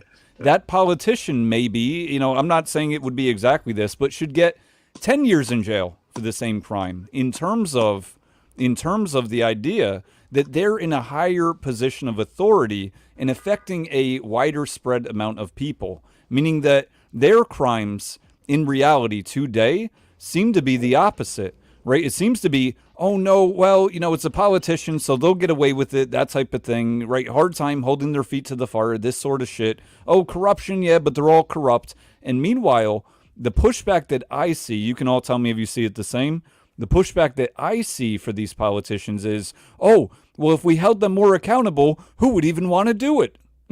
Yeah. First of all, I'm going to respond to everything you just said, Based. My answer is hell yes, first of all. Second of all, I would even argue even less. We could just hold them to the same standards as every other citizen. I would be happy if we just put them in the same amount of jail for this $1,000 they stole. But I already agree with you that yes, as a politician, they should be held to a higher standard. They should have more morals and more honor and more responsibility than the average Joe citizen. Right. And what is stopping that? More power. And what's stopping that from happening right now today? Authoritarianism. Well, sure. If you want to put a construct on it, if I agree with that. Explain how authoritarianism. It's when the government has more power over the people, because once the power shifts from the individual to the collective, which is usually the state or government, then they gain a monopoly on violence. They have all of the judicial powers and stuff. You can't sue the federal government. If they steal $1,000 from you, are you going to hire a lawyer to go sue the federal government? I mean, they would just and many of them are protected by immunity depending on the position. There's a lot of legalese, but there's a lot of immunity. I think that's the best word for a lot of judges, for instance. There are judges in let's say quasi-criminal court, family court, divorce court that there's really no accountability for. They have free reign, ultimate discretion. And so a lot of people would say, oh, you're so delusional. We live in America where we have all these checks and balances and stuff like that. That's the whole point of the government. That's what our government used to be a long time ago, before any of us were born. There was checks and balances where, if one of the branches of the government started to get out of whack, another branch would kick them right back into whack or throw their ass in jail or something. And so we're way past that point now, where they're all in cahoots together. All the judicial branches are completely, in cahoots with the executive branch and the legislative branch. That's why you never see a senator or a supreme judge or a president go to jail for the most heinous bullshit you could ever think of. Because well, rarely, very, very rarely it seems. Never. But didn't some Sheldon Silver and some of the New York ones end up going to jail, or they were going to go to jail? I don't know if they actually did. Senators or presidents or supreme judges have ever gone to jail? When have they ever even paid a fine once they were caught embezzling and inside trading and murdering U.S. citizens and lying and stealing and all kinds of horrible shit? We catch them on a daily basis doing this shit. If you ever turn into a session of Congress where they're arguing about how fucked up the shit is going on, they got laptops full of kiddie porn and doing crack off of Russian spies and shit, and they're well, let's talk about it some more. And then no one ever gets a fine, no one goes to jail, nothing. They usually get promoted to vice president or something like that or whatever. And so don't get caught next time. Yeah, just don't get caught next time, bro. Or just become president, then no one can touch you. Or become the head speaker of the Senate or something like that. No one can touch that guy. Power. Yeah. It's funny to me that people sit up here and watch these trials of the Trump shit. He's always in court biting shit. and think that you're actually going to have a result. You've been watching this shit throughout the Clintons and every other, the Iran Contra, Reagan, so and so. No one goes to jail behind this shit. No one at that fucking level. Why do you keep believing this time will be the time? So once again, Joe, this is why I preach so hardcore libertarians, because you won't have this shit under a libertarian government. You won't have all these alphabet gangs over here spying on you and meddling in foreign governments or anything like that, fighting endless wars, taking all your profit and spending on murdering babies and why would and promoting other. Why the president won't just declare war if he's a libertarian president? Because fuck him if he does. He better have a really damn good reason. Like our safety is at threat. Like if Japan is invading the United States of America and killing United States citizens, he won't even ask you. He won't even ask you. Say, let's go fight that war. The libertarian guy, he gets in there. He ain't even got to ask your permission. What do you mean he has to have a good reason? He's just going to declare war. He's going to tell you Iran is making some nuclear shit that you can't validate. And that's what's happening, yeah. And if a libertarian president ever said, there's weapons of mass destruction, and so we got to go like do some, proxy wars in the Middle East or something like that, we would investigate his ass and find out, first of all, if he's lying or if he's like embezzling funds from like arms dealers or whatever and all kinds of fucked up shit. And if we caught him doing all that, his dumb ass would go to jail or he'd get like his head cut off or something, because that's what a libertarian. Do you have any examples of libertarianism working? When it started, and then it slowly became more and more authoritarian over time. Yeah, so do you have any examples of it working? It was working. It created the greatest nation on earth in all human history. The United States of America became the greatest country in all history because it was a libertarian capitalism. Obviously, the system is flawed because look at where we are now. So that's why I'm saying, do you have one that works? Is there any other country that's doing it that works?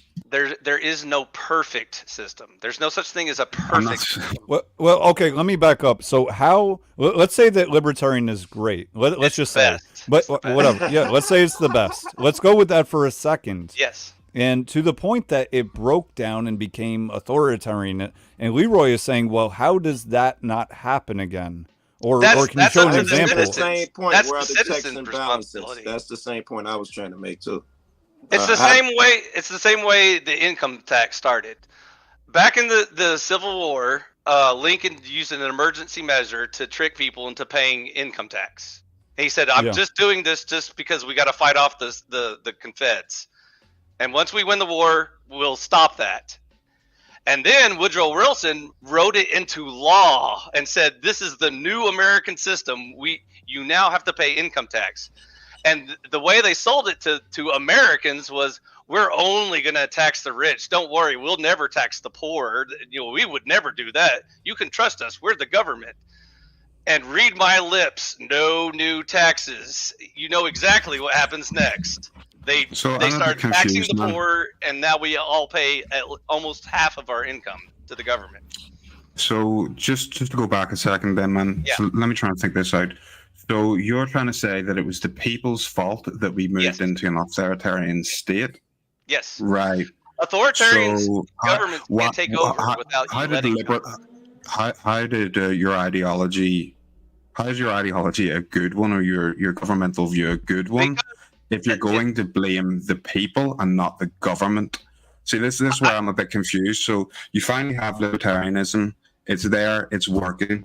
The system gets corrupt, and you blame the people, not the system. That to me is very fucking confusing. I blame all the above. First of all, the system is also you didn't. People, you blamed the people. You said it was the people's fault. Yeah, there's people in the government too, by the way. Those are people that are trying to... well, I assumed you were talking about the citizens. Because then again, we could just say all these issues are all just people. You know what I mean? We're saying all encompassing, including the ones in government and these civilians. Everyone who was a United States person during this time, whether you were in government or not, it's your fault. So how do we stop that from happening again? If I'm going with the premise of if the libertarian system is good, and I think this is the crux of where Leroy's like, this doesn't add up. To stop that from happening again. Okay. Or are you just saying it's cyclic? Like we implement libertarianism, it turns into authoritarianism. No. Then we bring it back to libertarian.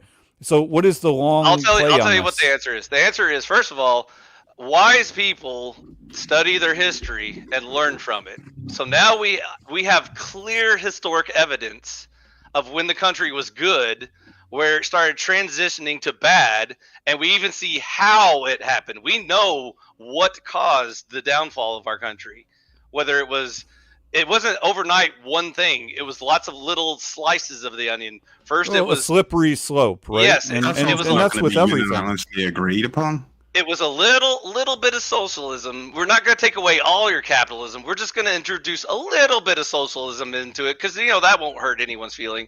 And we're going to introduce a little bit of authoritarian rule because we're not going to take away all your freedoms. We're just going to take away a couple of your freedoms. And no one will complain about that because it's for a good cause. And so once you keep doing that, eventually you will just turn into North Korea, because if you don't stop yourself, it'll just be more and more authoritarianism, more and more socialism. So if that's what the people wanted, just by going by Don Juan, is that not what the system that we all work for? You know what I mean? Like, it's decided by the people. So if the people want a bigger government, who are you to say otherwise? Sometimes it's decided by the people. Sometimes it's not. So that's the problem. When you're talking about an actual effective libertarian government, it is being determined by the people because their votes actually matter. Their representatives know their dumbasses will get fired if they don't actually change policies in the government according to what the people are demanding. So how would you stop this from happening again? Ideally, with libertarianism. So obviously, America went way too soft in our history. Well, that's what I'm getting at. That's where I'm coming from, is the problem that you're calling, authoritarianism versus libertarianism. I'm looking more at the core of the people. The weakness of men in particular has led to the slippery slopes of any systems that exist, That's why you always hear people talking about the tree of liberty occasionally has to be watered with the blood of patriots and stuff like that. Yeah, no, that does make sense if you think about it cyclically, historically. That does add up. So guess what happens when the patriots start sitting on the couch and being like, fuck it, let someone else fight for my freedom. We don't have to guess what happens. We're looking at the living through exactly, right Joe. So see, there's your problem. That's why I said it's the people's fault.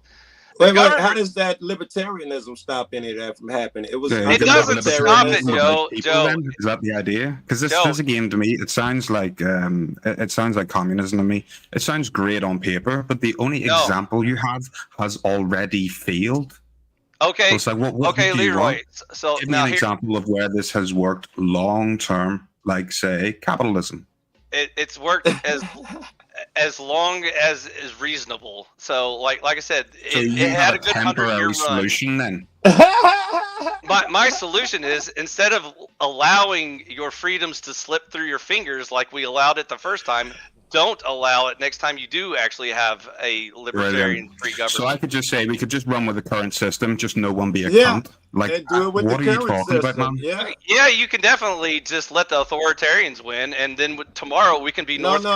Because you don't get No, again, you're doing the same thing you did earlier, man, which is you're painting my thing in a negative light. I'm talking telling about you, all idealistically, then you could have an fuck me. You know what I'm about to say? State where the government is fucking good and looks after you.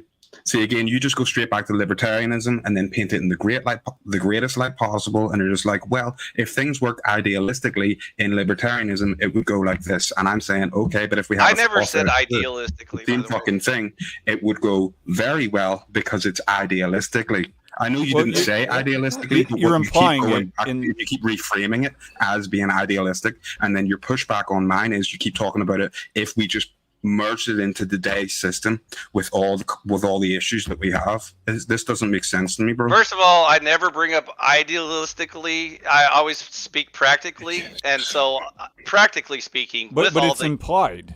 No. I'm explicitly stating. I recognize the evil and corruption of man. That's the whole point. That's the reason why I'm arguing for a libertarian government. Because knowing that your neighbors are evil and corrupt which system is more dangerous to you, a totalitarian government or a libertarian government? You know, do you want evil, corrupt people that completely have a monopoly on power, or do you want evil and corrupt people that you can vote out of office or tar and feather? You know, which here's my point that I want to make to both of you. Let me do a pause real quick. Here's my point, which extracts out of both of these things. So if you fix, right, we have to imply what fix means. If we fix people, then let's say libertarianism is the best ideal, or even not ideal system, right, to start from. Yes. Sure, right, the best practical. Then people will necessarily implement that on their own, so to speak. I don't mean it'll happen on its own. I mean it will naturally occur due to that being the best optimization of. Well, think about it. That's what already happened. You're you just said assuming that a the free greatest market, nation on the greatest nation in the world, the U.S., when it was founded, right? You're talking about 1776, etc., or 83, end of Revolutionary War. Yes. That at that point we were a libertarian country, and my point is, maybe it was due. I mean, it would make sense to me that it was due because the people, in a sense, were correct. Like, correct is in we were operating, even though this is 250 years ago, whatever.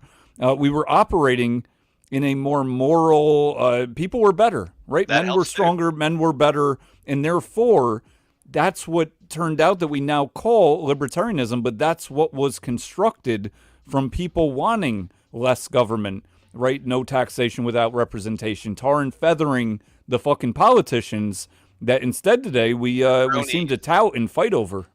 Yeah, and so I think what y'all are trying to get at is you're also trying to discern how the morality system overlaps the political system, and that becomes another variable. But I can argue purely just from the politics, without overlapping the morality. But even if you overlap the morality, all you're doing is talking about the debate between me and Andrew Wilson. We both, Andrew Wilson and I, both agree on Christian fundamentals. He thinks that the best way to run a nation is through iron boots crushing the skulls of disobedient citizens. I argue that he doesn't even understand the most basic concept of Christianity, which you cannot force upon people. You can't force people to be Christian. You can enforce certain standards and certain morals, like I said, I concede the societal point. Standards, sure. Laws. I concede the point that I'm already pushing out of the realm of libertarian more into slightly more emphasis on Christian than libertarian when I say I won't tolerate you killing, stealing, lying, whatever in my country. And so, see, I'm already enforcing my morals upon you, my neighbor, the citizen.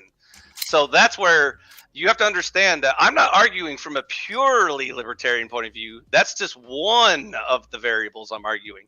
If you ask me what my priorities are, I would tell you clear as crystal. Number one, before anything happens, I'm Christian, period. I don't care. I don't give a fuck about your economy. I don't care what kind of government you want to run. I don't care anything about, your history, your people, whatever. Religion's the only thing that matters to me. Now, obviously, I'm not an island, and so I meet other humans occasionally in life, and so we have to agree, are we going to be neighbors? Are we going to do business together? So number two on my priority list is capitalism, and I already explained capitalism, of why, it's the moral position. And so that's number two on the priority list. Now, if anything conflicts between my 1 and 2 position, I will always default back to my 1 position. So I don't argue laissez-faire capitalism. I'm not saying capitalism is the holy God that we all should worship and that will solve all human problems. I'm just saying once you establish a Christian community, then you can argue about economy. Like what's the best economy? I would argue for capitalism. Then after those 2 conditions are met, then I would argue now we're ready to discuss a libertarian government. So that's the lowest of my priorities.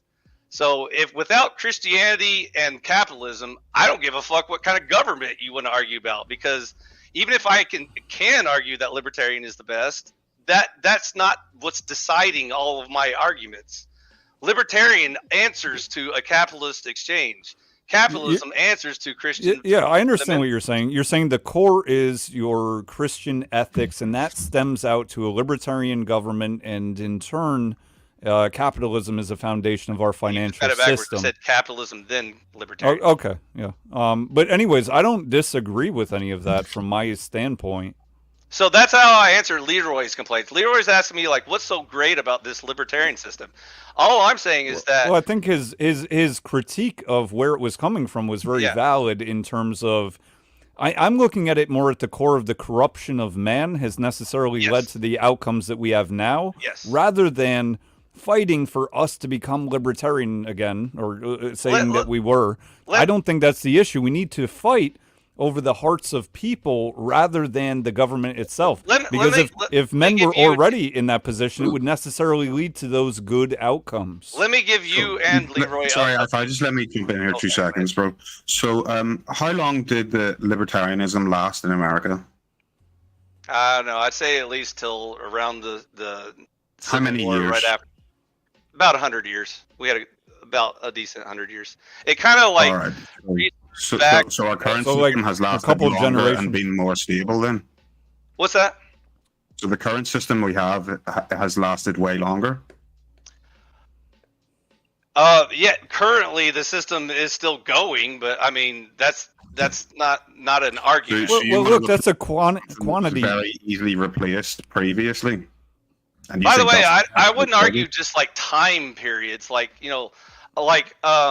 What about quality versus quantity? I mean, that's kind of how I would look at this as well. The absolute worst government you could possibly imagine could theoretically last for like 2,000 years. That wouldn't be an argument that it's a good government. That just means that they figured out tricks to keep everyone in line or just quash all opposition or whatever. Well, so Leroy, I think, is getting at the status quo versus what was before. I cut you off, Joe. You go.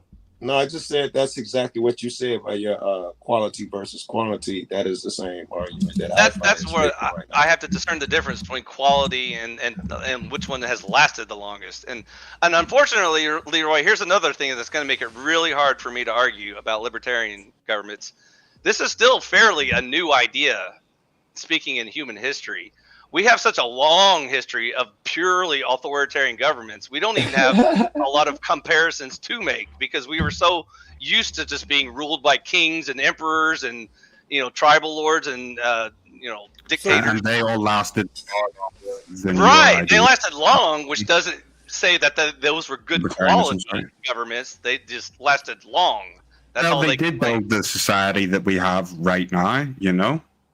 But let me. Is that a good thing, though? Are you happy with the society right now? Well, no, I'm talking about the kings and shit of the past. They're the ones who got us to this stage. You know, it's like an Isaac Newton quote I've seen this far because I stand on the shoulders of giants. We're only here because of everything that was done previously. And the emperors and the aristocrats and the oligarchs and the communist parties and the dictators. It's all been authoritarianism from. And that's just because we got here through that route doesn't mean that had we not been adults the entire time, we wouldn't be in a better position right now. Right. So let me give you the example that I immediately thought of when Leroy was asking for a comparison between like a libertarian example and an authoritarian example. Yeah. So the perfect example I'm thinking of is if you are arguing that maybe we should go back to an authoritarian system because it seems like the libertarians are just pussies and they always lose and they always get compromised or whatever. We came from an authoritarian system. The British was a very authoritarian system that was could be theoretically claimed as somewhat, you know, morally founded. They were mostly Christians, but they were authoritarian Christians. And so you understand the entire debate between America and Britain was about their oppression. Wasn't it Catholic? I don't even care about that. No, it was the Church of England, which was Protestant, actually. Okay. But now we get into the quality versus quantity. But it was an authoritarian government. Yeah, there's no debate there. Leroy, do you agree that the quality is better? Once we get over here and start doing things in what we call freedom land with rights and shit, isn't our lives better as opposed to the authoritarian rules? Quality versus quantity now. Absolutely, but there's also nothing to say that if we had, you know, a really good authoritarian state got it right that time, that things wouldn't be good if they worked idealistically. This is true. So, I'd have to you put talk that about, right having all your rights removed and stuff like that. That wouldn't be a problem if you didn't care and all your needs were met. Really So I think we're kind of ignoring this. We're only looking at it as a negative thing and being like, well, I want my freedoms. It's like, so what? Why? So To what end?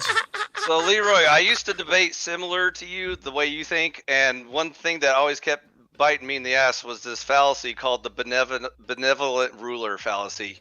And so if your ideology depends on the very good luck that you have this holy saint king that has all of your interests in mind and will protect the freedoms of people and stuff like that, then yes, theoretically that would be a good country to live in, because if you have the holy saint king that will make your life good and make everything fair, and you still have all your freedoms, and he doesn't oppress you with taxes and stuff like that, then yes, it's theoretically possible. In reality, we know that almost never happens. Even when you take good people and put them into powers of absolute authority, that's where we learn the phrase "absolute power corrupts absolutely." That's where that phrase came from. Because so I just want to point. Yeah, I want to ahead. point something out real quick, and it's not even necessarily pointing out, but just what I'm connecting.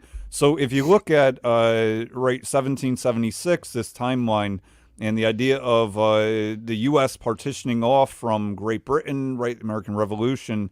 The idea, I think, that IFI is conveying, which it sounds correct to me, is that authoritarian government was so overbearing that it led to the result of the equal and opposite reaction of people, i.e. the U.S. citizens, to be fighting back through this war, right, this American Revolution.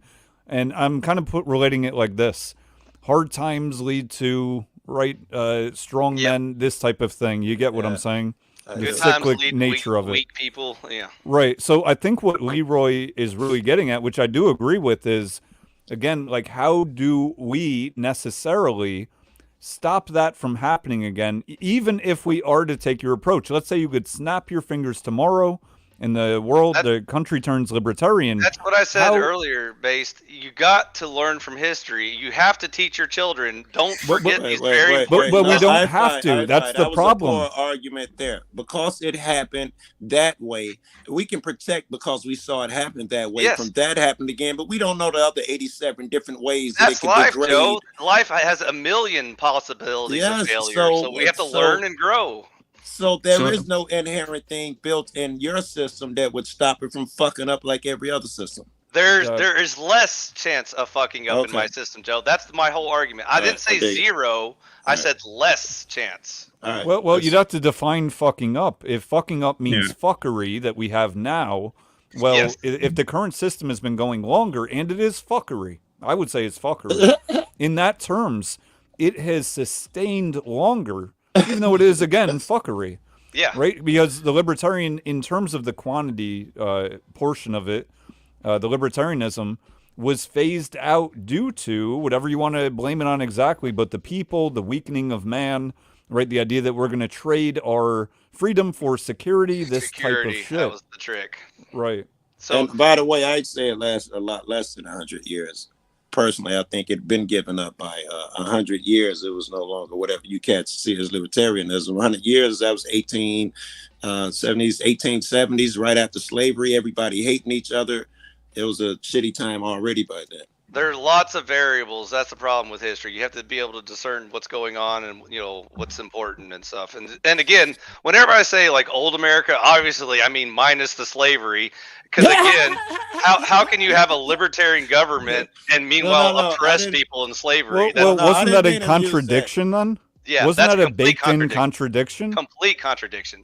So that's why we had to fix it. I was trying to do it without that argument, though. Right, I was just but talking about discord was in the country, was divided then under your so-called libertarian system, so forth. So you'd have to go back further, and your example of 100 years went old. That's what but Base, here's the catch. Where do you think slavery came from? Which governments created slavery, Base? So was it libertarian governments or authoritarian governments? Right. So, no, I get it. I'm not even pushing back on your overall well, I guess I am in terms of the nuance, fleshing it out, and I think that's what we're doing. All right, so I guess My point is, what if, for instance, tomorrow you were able to snap your fingers and everything turned libertarian? Would that be the end-all, be-all answer? Because it doesn't seem to be. That would be day one of the work. We got. But hold on. Let me finish here because it's a bigger concept. Oh, okay. So if we were to change to libertarian tomorrow, like the country to libertarianism, yet people themselves didn't change. I'm going to call them soft right now. That's just a placeholder. So if people are soft right now and we implement in one day libertarianism, then we will fail because the people are soft. It will revert right back to what it is today.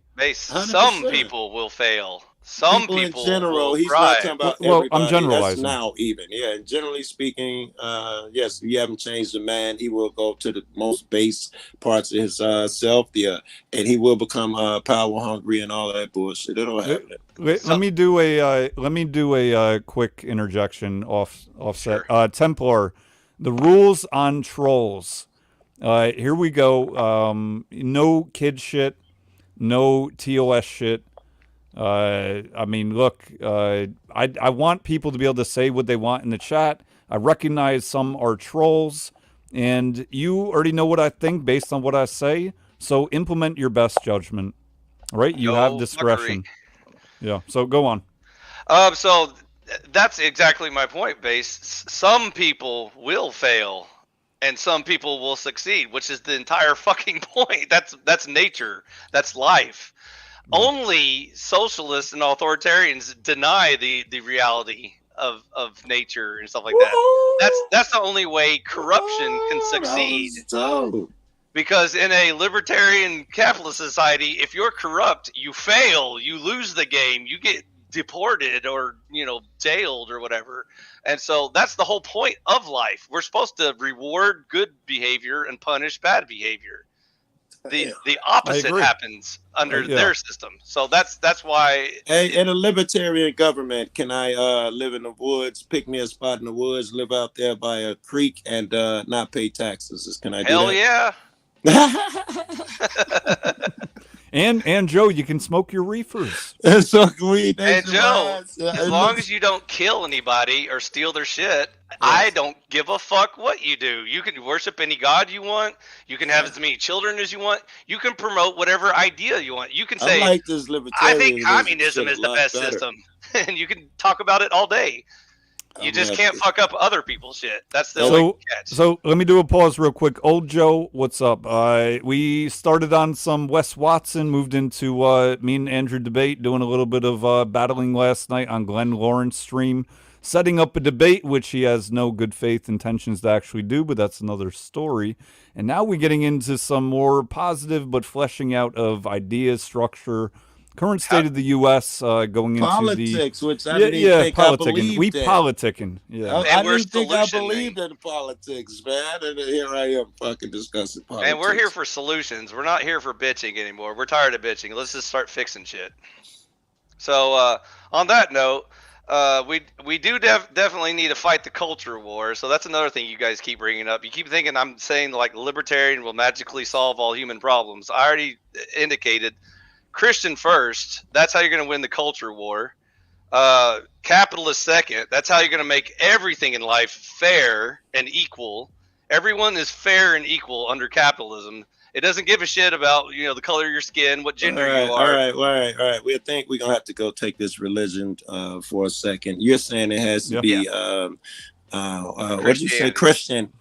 Then you're calling it inclusive, but Christians are not inclusive, right? The Muslims and so on. I am arguing the libertarian route to Christianity. I'm arguing that we should have the maximum amount of individual freedom, including the freedom of religion. Right, so you worship whoever you want, so long as you recognize the fundamental laws of Christianity. So let me take a different angle. We can continue on this track, but how do you incentivize this among people around you in the micro scheme, the macro? I answered that based earlier this has got to be the only answer. When you said you become the model of that, that's where this is going to go. Yeah. No, I agree with you, Joe, and I'm getting more to the specifics, like getting into the nuance of it. But I agree. promote based Oracle. He argues that we should have standards and morals and be consistent with your standards and morals. And he shows that there is a better life. You can increase the quality of your life by avoiding these traps of degeneracy and stuff like that. Even though he's arguing Christian morals, he doesn't even have to be a Christian. He just accepts that Christianity is the best system. I think morals are morals. People can add them, call them Christian, Eastern, Western. I think it's in tune with nature and healthy to do no harm and deprive no one. You wouldn't want it done to you. I wouldn't give Christians the trademark on that. I would, Joe, because without religion, you only have ethics, and you can't escape ethics. Well, I think I got morality. I don't have a religion. I'm a moral fuck. No, you got ethics. Ethics is when you don't appeal to a higher power and you appeal to your own logic as being the justification of why I'm a fan of Jesus. I'm a fan of God. So if there, Joe, think about it philosophically. If there is no higher power, let's just imagine for a second we live in a universe where there is no God. Yeah. There's just gravity and clouds and stars and shit. All right, I'm there. Okay, now we sapient beings have come up with this idea that there are nice and bad things. Okay, so now who gets to determine what's good and evil? It'd be totally subjective. Hold on, I can tell you. Nature will tell you. Reality will tell you eventually, if not right away, depending on what it is. Yes, the trees are going to start talking to us and saying this is good and evil, or rocks going to tell us what's good and evil. Well, you're now putting it towards communication, direct communication. I'm not saying that there's a direct communication between nature and us, but what I am saying is there is certainly reality. Like, for instance, let me make this example. All right, we'll start with this. If somebody thinks that they can defy gravity and jumps off a cliff, they're going to find out through reality real quick that that will not happen, right? When somebody dances with the devil, so to speak, and some people would define the outcome as karma, let's say, that you go and rob from somebody, that is going out into the world. That energy is going out into the world. And I don't know if energy is quite the right word, but the point is, it's not as if that person will necessarily be robbed after that, right? But I look at it as nature will teach you. Yeah, I'll give you a better example of what you're saying. Let's say you're in a rural area and you find out quickly, if you don't help your neighbors, no one will be there to help you. So that's in tune with nature, in tune with God. Hey, Joe, it's healthy to help your fellow man. Joe, what if I said fuck your neighbors and take all their shit? Now I'm rich and therefore. Well, I think our argument was morality. I think that's immoral. No. Tell me why I'm wrong. Tell me what science or nature has proven that I'm wrong by stealing other people's shit. Well, it'll come back to you in the form of... No, it won't. No, I absolutely will, because you'll run up on the wrong guy and he'll fuck you. Well, then I'll just kill anybody that I stole shit from that complains about being robbed. And then nature is telling you, because every night you can't even sleep at night because my crew I can sleep just fine. No, I can sleep just fine. No, you can't, Ifi. You can't sleep just fine. Wait, you can't. You and I both know that you can't sleep just fine and go out and do some fuck shit. See, we live in a universe where there is no God. You forgot the conditions we're in right now. So if there is no God based, why do I feel bad about stealing shit? You don't have to feel bad. You feel like I'm waiting my entire crew. Your family can't go to school because I'm gonna kill them. You fuck how you feel. Hey, Base, have you ever met a serial killer or a psychopath? Do you think they feel bad about hurting people? I don't. Well, first of all, the first part of the question, have I ever met one? I think so, but I'm also not at the point of... Have you heard of one in the news? Like, I've heard of purported serial killers, or Charles Manson. You've heard of those people. Sure, yeah. Do you think they feel bad about hurting people? Do you think they lost sleep? Well, you're asking me to look in the frame of somebody's mind, and none of us can do that about anything.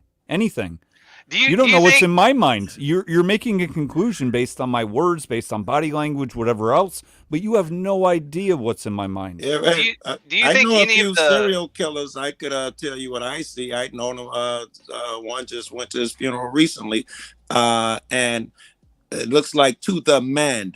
And at the end, if they live that long, they regret the fuck out of it. And Joe, and yet I have plenty of examples of people who are on death row and their final words were "fuck you, I'd do it again." That doesn't mean that it's true. We got cold truth. Cold truth met two psychopathic There you go. killers. They're obviously psychopaths, so they're people with like a disposition that ensures that they feel apathetic about the pain of others.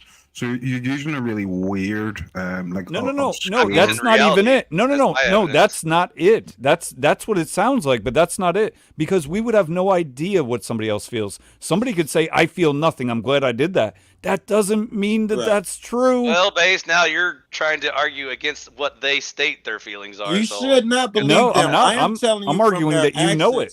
I'm not talking about what motherfuckers say. I've seen in their fucking accents how they all are fearful, scared of every person that that moves and shit, and have no friends in the end. They all regret that shit, that image that they had to portray. Well, undoubtedly, hold on. You're saying they seem to, and IFI is saying they seem not to, and I'm taking the position that nobody fucking knows exactly. I am saying they won't say outright, "Oh hell no, I got no problem with that," and I say they're lying because I see you every day, motherfucker, and you're miserable.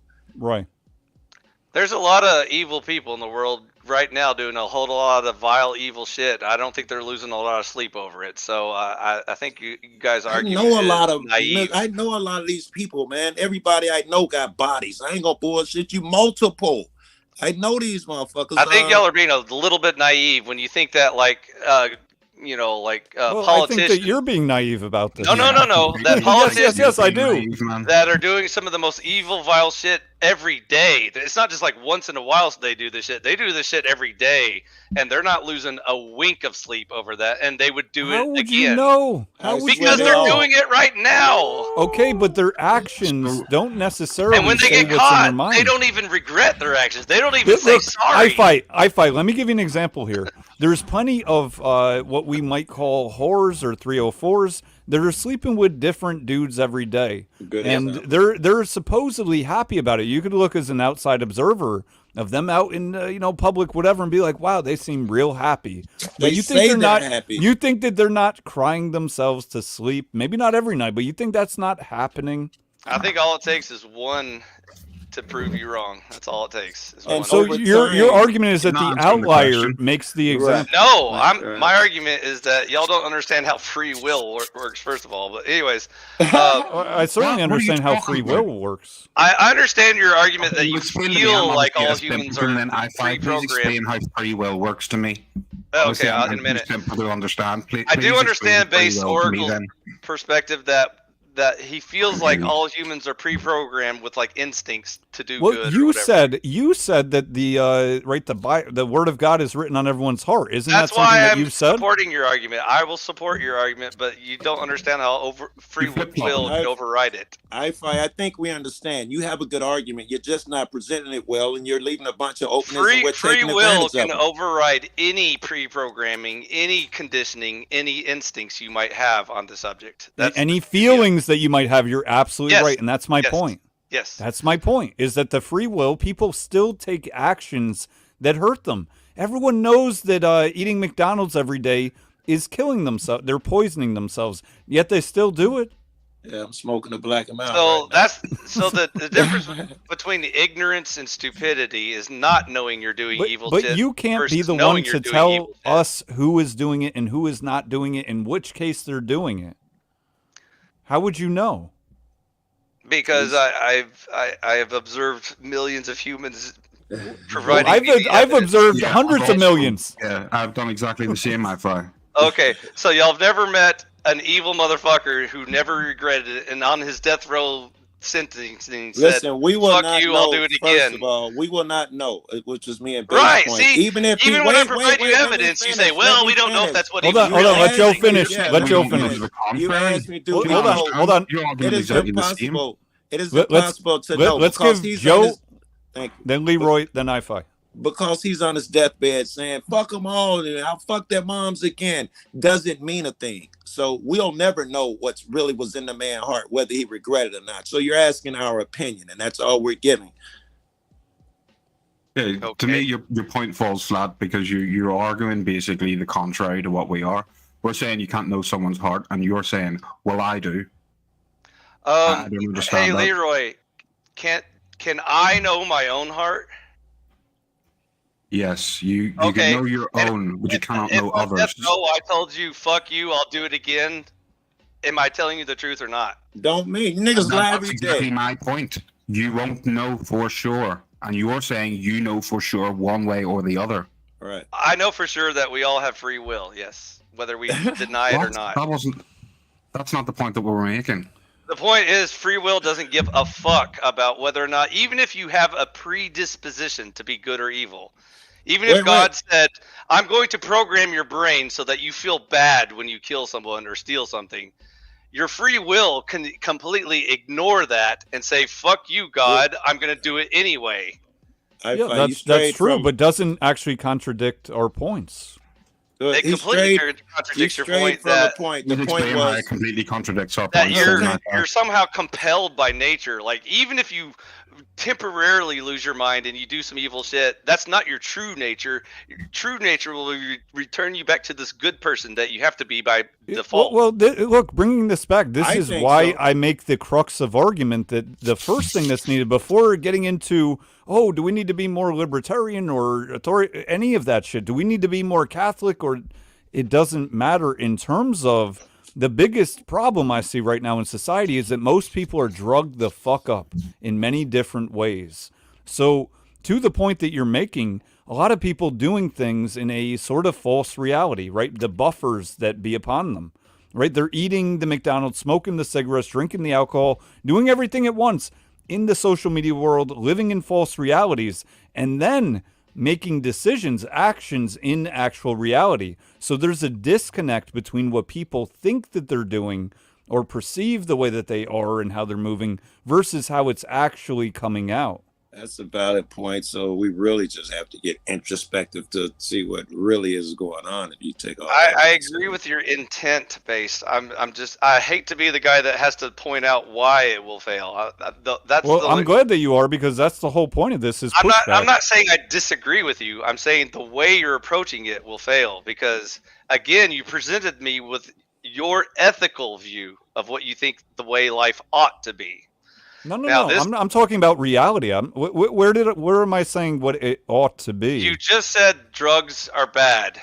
Yeah. Well, hold on. I did not say drugs are bad. I'm saying that people are overly drugged up to the point where, to a degree, they're living outside of reality. And when I say to a degree and they, obviously it's person to person, but societally, most people don't seem to be in reality. Okay, so once again, there's no God, there's no morality. I didn't say that, though. No, it's a thought exercise base. It's a thought exercise. I got you.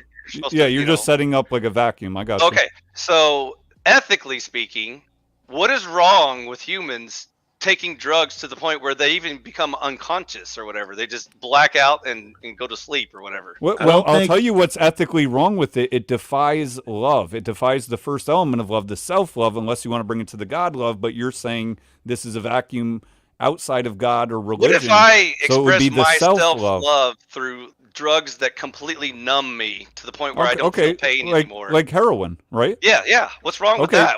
Well, here's what's wrong with it. The consequences of, for instance, that you are poisoning your body mentally, physically, spiritually, all the different outcomes that come from that, as well as the idea of the core family structure, meaning, i.e., you have kids, a wife, etc., and you are now failing them. What if I have no wife or children? It's just me living in my house by myself. You now got a dope habit. If it's heroin, you can't travel. If you do, you got to carry drugs. And if also, you do, you carry them state to state. You go to jail. You made a bad decision. Blah, Why blah, are you lecturing me like a doctor as if I care about what the health effects are on my body? Well, you don't have to care. Reality will teach you. I don't need to tell you a thing. Reality is going to teach you. What if I want to sacrifice my kidneys for the painlessness of life, the living a purely numb life? You can do that.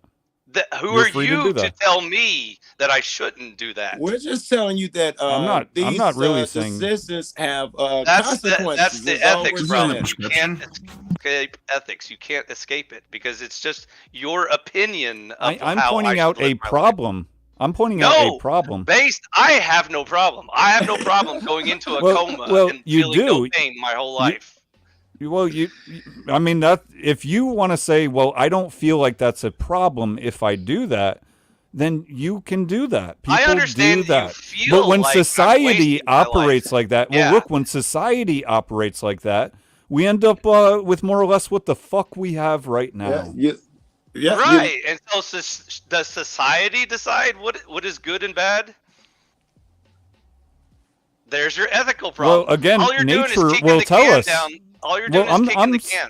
My Your argument house is that to the- nature will tell us eventually. No, you will get the no, consequences of your actions. They Right? say- All the things that you point out that are problems in society today, that let's say I agree with them, I think I do agree with most of them, then there's reality. No, Base, I understand what you're saying, but again, now you're appealing to logic. You're appealing to logical human beings. You're saying, like, if you're a human that uses their brain properly, they will agree that certain drugs are bad for your health, and you should be smart and don't damage your body. You're making right, very there is good a logic, arguments. You're making but good that's arguments. reality. You're That's making reality. good You just said arguments, it. but it doesn't change the fact that your ethics cannot dictate to me what is good or evil. You can share your really good No, ideas. I'm not. Nature will, life will, the universe Nature will. doesn't give a shit about what you do with your life. All it does Hey, is you remember where this started? You said I was different because I was an ethics guy, unless I had religion. Yes, that's the I'm only way trying you're to a morals illustrate to guy. them Well, why. you're saying right now, I think you just sealed my point. If I'm an ethics guy, as you claim, then I have I don't need morality and all of that shit. I'm telling you, I have no religion, but I still follow God and Jesus, making me. To me, these decisions are moral. They're not. No, Jokel, that's religion with extra steps. You're still appealing to religion, just not directly. You're doing it indirectly. You call it religion? I guess if you've changed the definition Because of religion, even secular, I can't argue with you. Even secular atheists can subscribe to the moral foundations of Christianity without being Christians. They can deny God exists, but still subscribe to their moral codes. Well, which religion am I? Because I'm also a massive fan of Islam. Anything in the East. You're I just think, spiritual, but not religious. Look, you can deny that gravity exists. You can deny that love exists. You can deny whatever you want to exist. But that doesn't mean nature- that isn't reality. That isn't the nature. That isn't the universe. Nature is never going to indicate whether or not you're doing something good or evil. Here's the problem. Where do you think? Base, there's an old Where saying. do you think thunderstorms come from? I was just about to say that, Base. Guess what? It rains on the good people and it rains on the evil people. That's a very important lesson about nature, because nature doesn't give a shit how evil you are or how good you are. All it does is pull gravity down and push water on you. You're saying abstracted from God. Right. That's why I was trying to give you the mental exercise. Like, in their universe, it can be argued there is no God, because all we see is gravity. I think I see what you're saying, though. Yeah. I see what he's saying. We have to define bad. How do you define bad? I Without think we a God. need to define morals. We need to define nature. We need to define everything at this All point. you can do is define ethics. All you can say is, like, I'm a smart person. Here's why it's smart to do these good things. And then someone else can say, okay, you sound smart, but I don't care.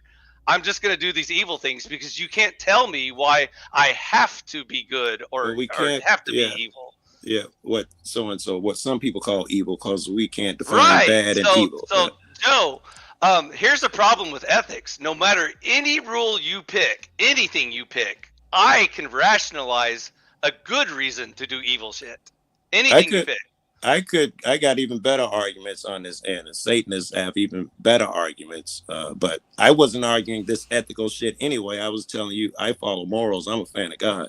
And you can't argue with morals because either God exists or he doesn't. If he exists, he's the highest power, and he defines what's good and evil. That's the end of the debate. There is no discussion. You don't get to interject your feelings. You don't get to apply your logic to it. You don't say, well, smart people agree that God has a good idea, blah, blah, blah. It doesn't matter, because objectively speaking, if there is a God, he's the one that created gravity in the universe and all that shit. So just as we recognize it's objectively true that 1 + 1 = 2, that gravity exists, that rain falls, whether you feel like it or not, it's objective reality, including his code of morality. Now, if God doesn't exist, everyone is subject to ethics. There is no highest power. It's just one man arguing with another man about their feelings, who feels like they're smarter, who feels like they can get more votes for their ethics. And so that's what humans argue about. They say, well, me and 1,000 of my friends say that XYZ is ethical, so you have to follow our rules. I think I get exactly what you're saying. It does make sense. I'm just trying to... So outside of God, now here's the thing. I would relate God as love and the universe. I think that they're all interchangeable the way that I think about them. So in your vacuum, are you saying, for instance, when you say minus God, do you also mean what I would also call the universe and love? Oh, that's a good one. No, in the vacuum, once you take God out of the equation, love is just a chemical reaction in the brain that right. Love is not even a real thing in that world, right? In a spiritual world, love actually has meaning. It's about loyalty, dedication, sacrifice, all those things. Those things have meaning in a religious perspective, because scientifically speaking, they don't mean shit. They're just chemical reactions. So I want to ask Leroy real quick. You got some pushback on that or thoughts on it? Yeah. So to say that. What up, DL? What up? Nature won't kind of sort things to me. Just doesn't really make sense, because if you look at a terrible society or anything like that, it dies out. And I would say that's kind of nature aligning things the way that it should be. When we work cohesively, everything seems to go well. And when we're ends with one another, things don't go well. And I would say that's nature in itself, although I do agree with you that God is the highest power. But just to push back on your argument against nature, I would say that nature itself is right. I agree, Leroy. You actually pointed out a very important point, which I glossed over and didn't want to bring up. So get this out, and then we're going to move to DL for a minute. Whenever anyone talks about nature during the debate, you have to very carefully define what you're talking about. That's a very loose term that can mean lots of things. Well, I would say the natural order. So when most humans you talk to think when you say nature, you're talking about trees and rivers and squirrels and shit, and that's nature. And then they'll say humans are not nature because like plastic and cell phones and computers is not natural. Okay, well, even using that example, those are things, say, microplastics and stuff that are having a negative effect on us. So that is see the problem nature, with that is nature showing us that what we are doing is not right. Do you understand the problem I just presented? Like, if you define nature as only things that man does not do, things that happen like rain and wind and shit like that, if that's your definition of nature, then anything man does, like computers and plastic or whatever, that's all unnatural. Yeah, I understand. It's just not how I would define it when I'm describing nature. Well, then if nature is everything, then what is not nature? So hold on, pause. We're going to do a pause. What up, DL? Hey, DL. What's good, fam? How y'all feeling?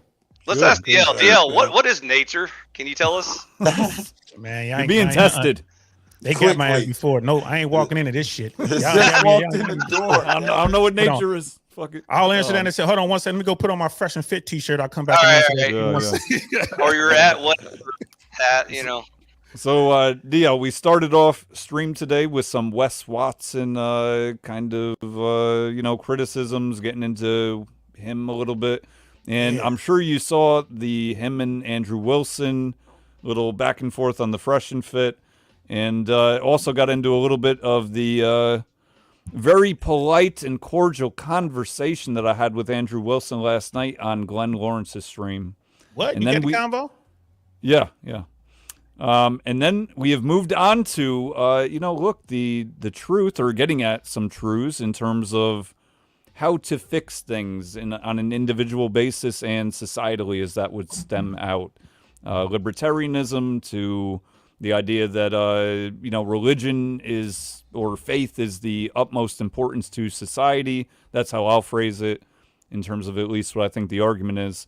And here we lies into are there ethics or morals without God? Yeah, it's God got to be at the basics of all things, the foundation. That was a pretty good rundown I did, right? You did. Yeah, dude. Yeah, all right. I'm surprised you paid attention that long. Huh? Yeah, I paid attention to myself in my stream. Good shit. Yeah, now I know where we are because when I walked in, I'm like, oh, what the fuck's going on? Okay. You got the full money. Yeah, okay. I come from a religious background, right? I was raised in the faith, but I would say what people call spiritual or whatever, right? I believe what I believe. If you're gonna have a free society like we're supposed to have here in America, right? You're supposed to be, freedom, speech, expression, all that kind of stuff. Allegedly. And you're also looking at separation of church and state. Yeah. It's really hard to have this conversation with someone who doesn't believe in God. You know what I mean? Even with someone who does believe in God, you just made me understand how difficult I'm going to make this conversation now, because if you need separation of church and state, but we're saying the foundation of the fucking state is church. At least one of us is. Therein lies the problem. Right? And therein lies the problem. So, I mean, if we would go to a thing where it's like, well, this group of people who believe in God and this group of people who don't had a good old fashioned scrap, and whoever wins this right? That's pretty much how humans tend to deal with shit. I agree. But leaving that aside, I mean, how do you do it? I think that, as a guy who was raised in the faith and a guy who believes what I believe, I tend to sit on y'all side of the fence. I think all morality comes from the belief and the acceptance of that belief. But when you look at it, the other guys will be like, well, you want to talk about the moral authority? Look at the Catholic Church. You know what I mean? And they're like, look at these things, look at this, look at that. And then you get into the finger point, and then everybody starts screaming, and then you get the big fight. So I don't know how you get to a real conclusion on this, fellas, to be honest with you.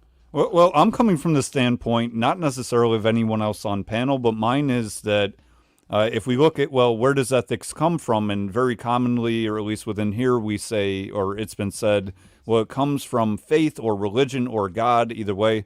I would put it that it comes from love, but I see love as interchangeable with God. And again, just to preface, I don't mean God the is emotional love, right? love. I was raised that's my God is point. love. Yeah, well, that's my point. I'm not really saying anything different. I'm just not coming from the necessarily same purview as to Christianity or Catholicism or whatever. Okay, now define love. Right. Define love. Super. Hey, DL so Saint. I've gotten into this many, many times. Hey, DL Saint. Yes, sir. If I have a child who's misbehaving and I give him a good whooping, a good hard whooping, is that not love, or is that love? I would say it's one of the highest forms of love. I love you so much, it's gonna pain me. It's gonna pain me.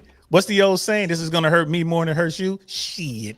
Pops, you didn't feel this belt. Now, you're assuming you're whooping him for a good reason. You could be whooping the guy because he got beat up by the bully, and you beat him up. I'm gonna teach your ass next time you'll fight back. You could be beating him for something. Hey, DL Saint, follow-up question. So now, what if I got a neighbor who comes over and tells me, according to his ethics, it's wrong for me to cause harm to my child, and I'm a bad parent? Now what do I do? He's allowed his opinion. I mean, bro, okay. And again, that's what we're supposed to, how much of government influence do we want? Because I hear you on that, bro. I'm a guy, surprised. I mean, you go, what they call that alert, spoiler alert. I'm a black guy. I believe in beating your children. Now, do I mean you go out there and physically hurt them, break their bones? No, but I do believe in spanking. I do believe in corporal punishment. I believe that children should get swats in school. I don't know if you guys are old enough to remember that shit. I do. One teacher had a piece of water hose. Everybody feared her because she would smack your ass. I'm old enough to have a principal that carried a paddle in his back pocket. Sound like you went to my school, bro. The vice principal had a paddle, and and the kids would talk about the different paddles and how they were engineered, and the paddles with the holes versus the paddles without the holes.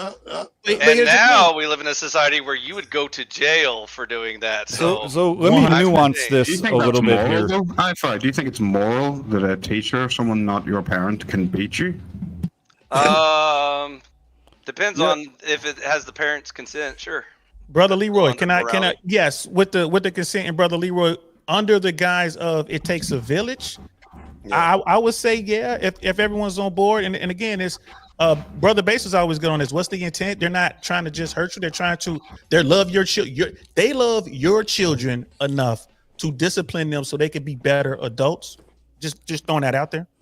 So let me nuance this a little bit here. So when you say, for instance, corporal punishment is good or this, I mean, look, to back up a little bit, here's how I would put it. If it's done with love, which again, we could go back and define, but let me just make an alternative here. If it's done with anger, right, with actual anger, right, an emotional state by the parent or by the teacher, let's say they're angry that the child did something. And right, so I'm just trying to balance here. So the idea to me is that it is a balance. It's the necessary, but not more than necessary amount of punishment, which again, we could get even deeper into define and what would it be in this circumstance, these variables, right? I got no problem with seeing it the way you stated it. I think punishment and anything like that should come from parents and parents only shouldn't come from anything else. Well, it should come from parents first, ideally, right? Uncle, because you know I raised a lot of nieces and nephews. Was my shit not as loving as the parents? But they say family as well. But Brother Leroy, can I ask you this? Would it be okay if the punishment came from the head of the church? If the priest or whatever were to discipline, a child because the child did something wrong. Like same thing, like corporal, a paddle, like the paddle, like the paddle. No, to me that wouldn't come from love, especially in a church. So go back to Joe's question real quick.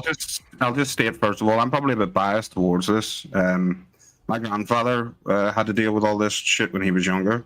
Yeah, and his teacher beat him so badly that he went deaf for like fucking 2 years or something like that. That's why it's a debate. It's not a clear. Well, let's go back to Joe's question. This was kind of an intermediary. He said, "What if it's the uncle? Right? You're an uncle, Joe, and you're talking about if you do it, is that okay?" Well, I think again, it's always circumstance, but down to if it was done out of love, and the idea that the parents are co-signing that.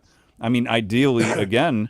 And it's in balance. It's in proportion to what it is, and nobody's perfect. But I think right now we're so far disaligned with that, right, in terms of parents aren't doing it on a wide scale when children maybe would benefit from that tough love. And in other cases, to I think Leroy's point that it could be overly done. Where what did you say? Somebody couldn't hear after. Yeah, my grandfather got beaten so bad he couldn't hear. But Michelle raises a great point, which is what we were talking about earlier, and this is why I don't think this is necessarily a good idea for people outside of the family to do this. Is because we don't know their intentions. So secretly they could be enjoying whatever they're doing, beating these people or taking their anger out on children. That goes for the parent too, though. So that goes to everybody who disciplines. Ditto for all relatives. That it's handled just by the parents, because the parents will almost certainly or almost always be doing it out of love rather than doing it out of some sort of villainy. And when you hand those powers over to someone else, when you hand those powers over to someone else, I think you're asking for trouble. Yep. Hey, Leroy. So what you're saying is that's the best system, even though it's not perfect. You stupid, bro. You stupid. What do you mean? You're arguing that the reason why you suggest that you should limit it to family members is because they are predisposed to be more in a loving situation as opposed to some questionable like violent situation or whatever. And so what you're arguing is that even though family members aren't perfect, they are the best system of giving punishment. Of course, they should be. But what if they're not? What if Joe was a better? What if Joe loved his nephews or nieces? I'm not sure. Versus the parents didn't, and I'm not saying that was the case for Joe. But if he is an uncle, wants to do the right thing and he has the authority to, then that sounds like a good thing, even though it wasn't from the parents. Maybe they're incapable of, or just aren't, good parents, or whatever. There are always that would be the exception to the rule, not the well, rule. no, I itself, agree. and we can't really deal with that. You know what I mean? Can't focus on that. Well, no, I agree with you. Generally speaking, it's the parents that are the best to issue discipline. That's The the neighbor, natural order. the neighbor, DL, you'll remember the teacher would whoop your ass, the neighbor would whoop your ass, you go home and then you get another ass whooping. The entire village would raise you. Facts, bro. That is a fact. That is a fact. And then your dad would beat you and ask you why he's beating you. Now, He you went says, to why am I before dad- spanking you, son? Tell me. So, You went to bed before dad got home. You made sure you was knocked out, sleeping. And if it was bad enough, they wake your ass up. I'm pretty sure Brother Joe had one of them ass whoopings. so the Wake reason up why I his like ass to up. ask that question, Base, is because there is a fine line between loving discipline and teaching children violent aggression. I And agree. so there's a good and evil component to almost everything in life. You know, all that could have went unsaid though. We all know that shit, though, right? No, that's important to the earlier points we were making. Can I make a point? Were you about to say Yeah, something? yeah, Brother go, Leroy? DL. Oh, No. okay, so a little bit different than what we're talking about, but we're talking about parenting choices and techniques, right? And raising your child, sparing the rod or whatever. Yeah. I don't know if you guys remember here in America. I don't know if it was in Arizona, it was somewhere in America. Some woman got in trouble. I think she got arrested because she allowed her children to go down a couple blocks to the park and play by themselves. Yeah, I saw that. And It's they sad came. that that's a debate in our society now. Yeah, so because I can see debating the corporal punishment part. I think what Brother Leroy is saying has some very, very valid points there. I get that, but we're at the state now where you mean to tell me I can't allow my child to go to the corner store and get some milk unless society agrees with it? Right. Well, as you were saying earlier, this is community raising your children, then, and you were saying that that's a good thing. But Yeah. Now you're arguing against it. I'll be devil's advocate if anyone wants me to play that role. Well, yeah, Well, but just hold on. real quick, Let but me. real quick, I'm saying, and Brother Leroy, yeah, it's here's the thing.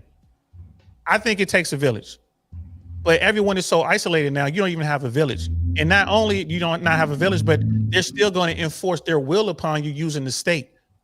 I'm not comfortable with you letting your child go to the corner store and buy some milk, or going to 2 blocks away in park, playing in the park by themselves. So Look, we're going to arrest you. The Okay, village, okay, the DL. village is drug addicts. The village Okay, is composed Yeah, of drug there you addicts. go. What if you live in the ghetto and like it's a war zone that your child has to walk through? See, I would replace you're village right. with family. I don't think you need a village. I So- think you need a family to raise children. So let's dig a little bit into this comment here. What do you guys think about whooping teens? And I have No, my it's thoughts. too So late. you guys It's go too on. late. It's too late. I agree with Brother Fire. It's too over late. with by then, yeah. But it's My- not baked in that it didn't happen earlier. No. But you're just saying, nonetheless, by 13, that would be technical teenage year. That at that point it's too late to If you implement gotta any spank kind your of this is teenager, physical. you've sense. already You- failed as a parent, so it's too late. You can't. You Go back talk in time. about like corporal punishment, and then you saying no, but there's a cutoff date. Like, why do we put people in jail because they fucked up and they need consequences for their actions? Why would we just stop at 13 and be like, no more consequences for you? It's too late. You do Because whatever at the some fuck you want. point, the kid is a free person just like you. Yep. They Yeah. came Well, through you, but they're 18. not you. And They're then an adult. the state says 18, but that's not reality. It phases over time. You're gonna have to phase those whoopings out and your ownership of that child and let them become their own person. I would say that the form of punishment changes. I'm not saying you don't punish them. Oh It's yeah, just, you can punish. you know, Yeah, it could be the you form can't of take the punishment change- car. Exactly. Yeah. You ask a kid, hey, you did wrong. You got a choice. I can give you a spanking. You're 14 years old. I can give you a spanking, or I can take away your iPhone. They're Oh, gonna take shit. that. They're gonna take this- that. this iPhone, is that's worse too. than a spanking. Well, hold on. Let me pause. Say, what up, Avoided Hornet? How you doing, man? What is Yo, up, yo. base? Hey, What's we're- good, fam? Good. And I think this Michelle's comment kind of goes towards this. Has 3 boys, oldest 16. Oh, it's gone. Oh, sorry. Oh, it's right there. I see it. Oh, okay. 3 boys, All right, oldest 16. 16. I have to consider that at 12, my boys are stronger than me, so I wouldn't win the force game. So I utilize things I can follow through on. And I think this just goes towards my overarching point. And it's no one size fits all in terms of here's a magic pill. but just in terms of the balance, right? It depends. There could be a situation where a 13-year-old needs some form. Right. Well, I don't even want to say needs, but would be appropriate for some form. There could be, but maybe as a guideline in general, to some of the points here that, well, past teenage years, it's too late. There might also be some credence towards that it would be less so implemented in a balanced, disciplined structure. There is a logic to the process. The reason why you beat small children is because you're unable to communicate to them effectively in complicated words what they're doing That's is the wrong. first reason. So if they're old enough to talk, you can explain to them why they're doing something wrong and how serious it is, and then like take away their iPhone and traumatize them, mentally or whatever. Right. And plus, once they reach teenager, you're not going to do enough harm to them for them to really feel bad or afraid of a spanking at that point. So, and let's do a pause here and let, because I know Hornet just came up. Yeah. You got any thoughts on this so far, or questions, or? Yeah, bring him up to speed again. Got to bring him up to speed. I can't do it again. Somebody else got to do it. I was watching, so I was watching, so I know what's going on. I think the overall goal behind like spanking or grounding or any of these like methods are to teach the child there are consequences to their action, right? Yep. You want to communicate that effectively. Right. Again, that's why I think that beatings can go a different way because they can just start associating the pain with something else. So we can. It's a really hard line to draw where it'd be like a spanking seems fine, right? Because the spanking's like, okay, there's not really any serious pain. You're hoping that there's not going to, that's communicating that action that they did is negative in a way and they're going to receive negative results, right? Right. Or like, again, timeouts, they do the same thing, but it's just trying to figure out how to communicate that to that small child or even a teenager, right? Because you can ground a teenager. You could still beat the shit out of a teenager, but it's just trying to communicate that the consequences angle to them. And I think in balance, right? Like the idea of not going too far, but also the opposite is present where people don't go anywhere. They reward societally as a generalization. We seem to reward poor behavior. That's what seems to happen in general. I agree. I would say this, parenting is really difficult. Anyone who's ever tried it, they understand. I didn't take any pleasure in disciplining my child, like having to spank my child, but I had to do it because I love them and I wanted my child to understand what was going on. Now, I can't reason with a toddler, right? I just can't. I can't. And I see so many grown-ups trying to do that shit. That's a good point. That is a good point. So, and here's the thing. I will be giving spankings to my toddler. They're wearing a big old pamper. They got clothes on top of the pamper. You're not physically hurting them. It's the shock and awe of it all. Yeah, 100%. And they're like, oh shit, this is wrong. Yeah. They're like, oh, hey, yeah, my bad. Yeah, you go on it. You're like, you're echoing there. Yeah, he got it. So it's like, my child is running towards a glass, corner. And they're gonna trip and oh my god, I gotta give him a good little pal. And they know talk him out of it before he hits that glass. I gotta talk him out of it. So and then as they age, you just gotta figure out ways. Now you can communicate with them at a certain point, but you can't communicate with. You can't negotiate with little children. They're little terrorists. You can't negotiate with terrorists. Right, that's exactly right, DL. Yeah, you can't negotiate with them, or they win. Or they win all the time. And I see parents would come to me and say, "Oh, hey, Mr. DL, your child is such a good person. They're just a good kid." Yeah, Mr. Saint, they're such a good kid. And they would say, "What's your secret?" They're like, "What's your secret?" And I'll lean over and whisper in their ear, "I beat her little ass." And they look at me like. And I just want to point something out real quick, and this is my own feeling or thoughts, whatever. But DL and I, when we first introduced to each other on Sarah Raging Tomato panel, we had a bit of back and forth. We were very polite, super polite, the politest. We were not polite. We was going to fucking cut each other, man. It was fucked up. Tell the truth.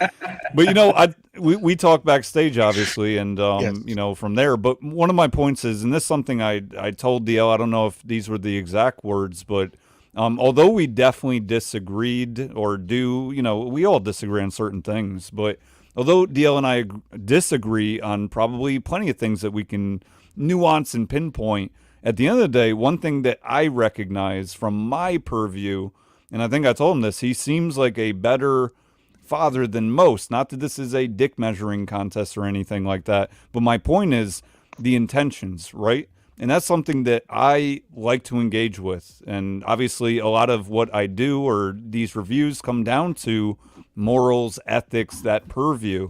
And I think it's very important. And unfortunately, a lot of, it seems like most of the content creation world, the media world, completely neglects them and even negates them. And for the record, when he told me that, I disagreed with him completely, and I said, bro, it's not that I'm better. I got a couple decades on you, bro. I've just been down this. I came down this road long before you did. I'm not better. I'm fucked up like everybody else out there. But when I know nothing about your parenting skills, but your energy, I would assume you're a good dad. Well, I appreciate. I try, and I just wanted. I don't want you guys to think out there that I was like, "That's right, motherfucker. I'm the man. Bow down, bitch." No, I wasn't like that. I was like, "Nah, dude. I'm trying." No, you know the way you talk about parenting, right? Because nobody knows what's in anyone's mind. And obviously, we got into this a little bit earlier, IFI and the panel on that. I know exactly what you're thinking, Base. But yeah, I know you do.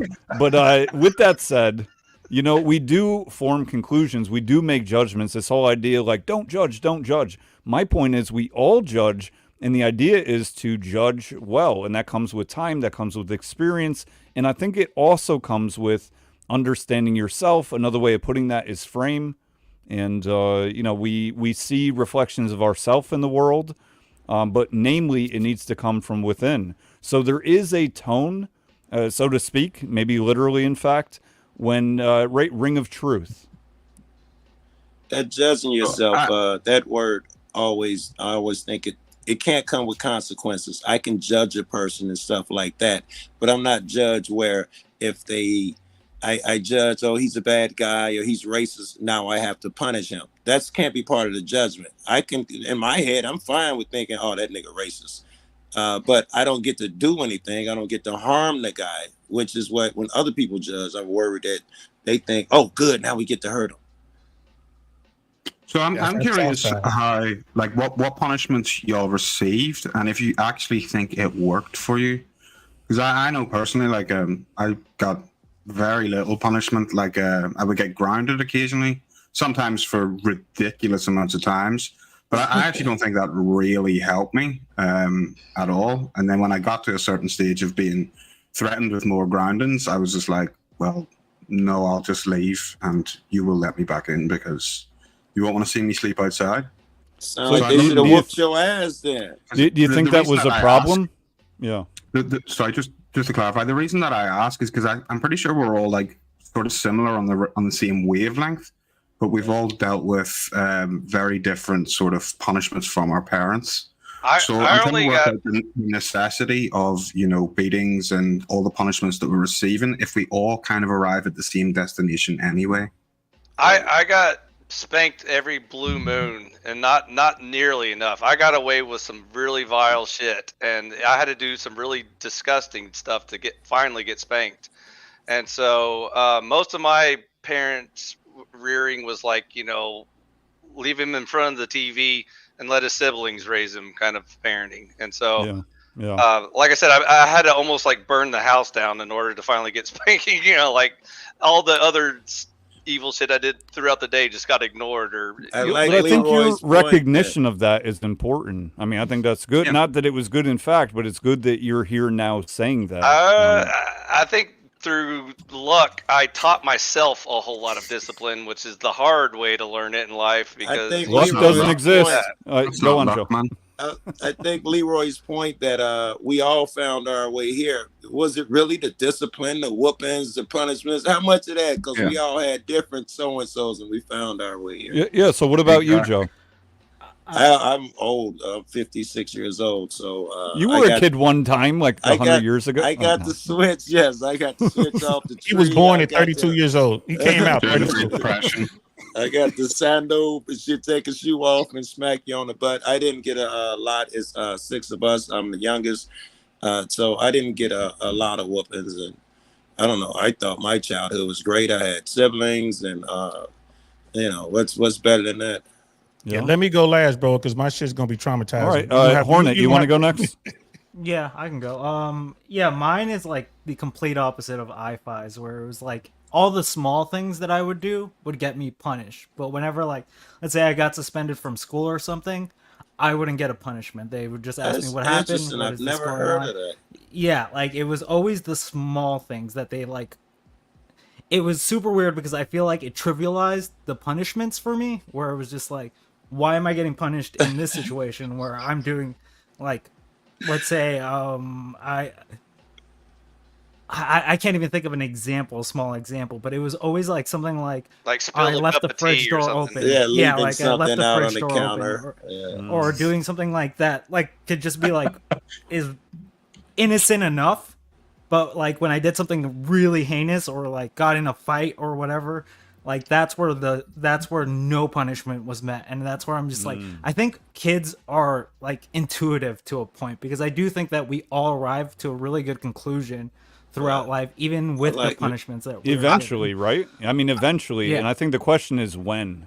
I would argue ultra conservative parents can do just as much damage as ultra liberal parents. So there's definitely a middle ground in there that's the right choice. Yeah. So I'll go next. I'll let DL go last. So I kind of had, in recollection, a mixture of not enough and too much at times for the right and wrong, for the wrong things on each end.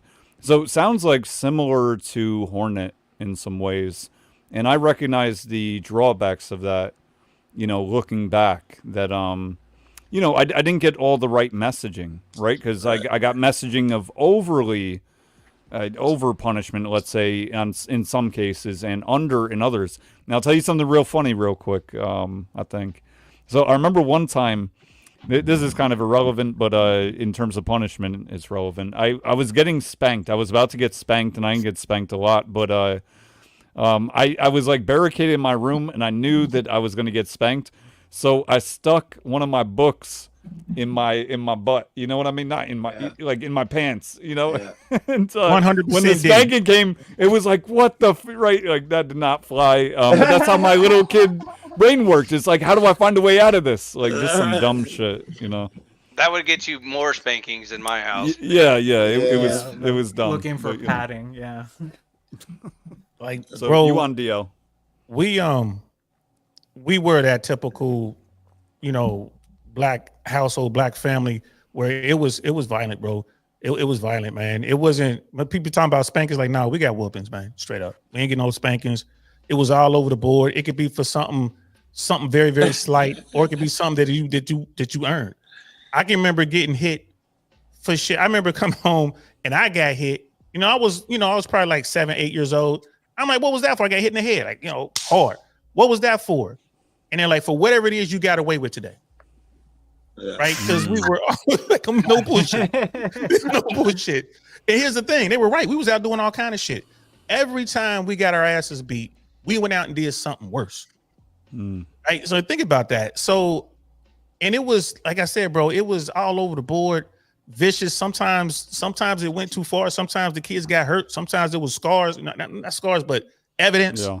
You know what I mean? That it was some bruising. Sometimes you had to stay home, couldn't go to school. You know what I mean? That day, like, because they lost it.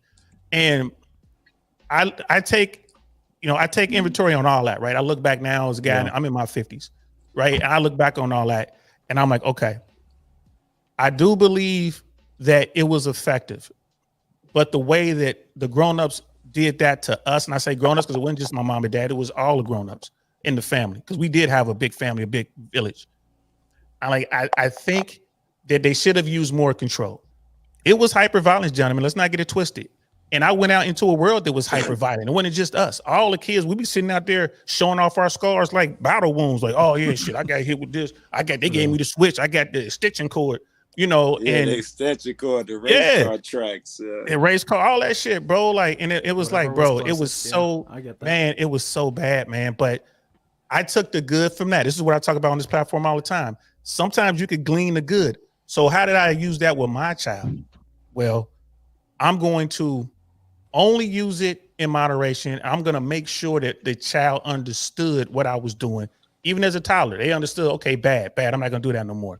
You know what I mean? And then as they got older, like my daughter now, she did some shit that cost $10,000. These fucking phones. She fucked around and ran up a $10,000 bill. That shit.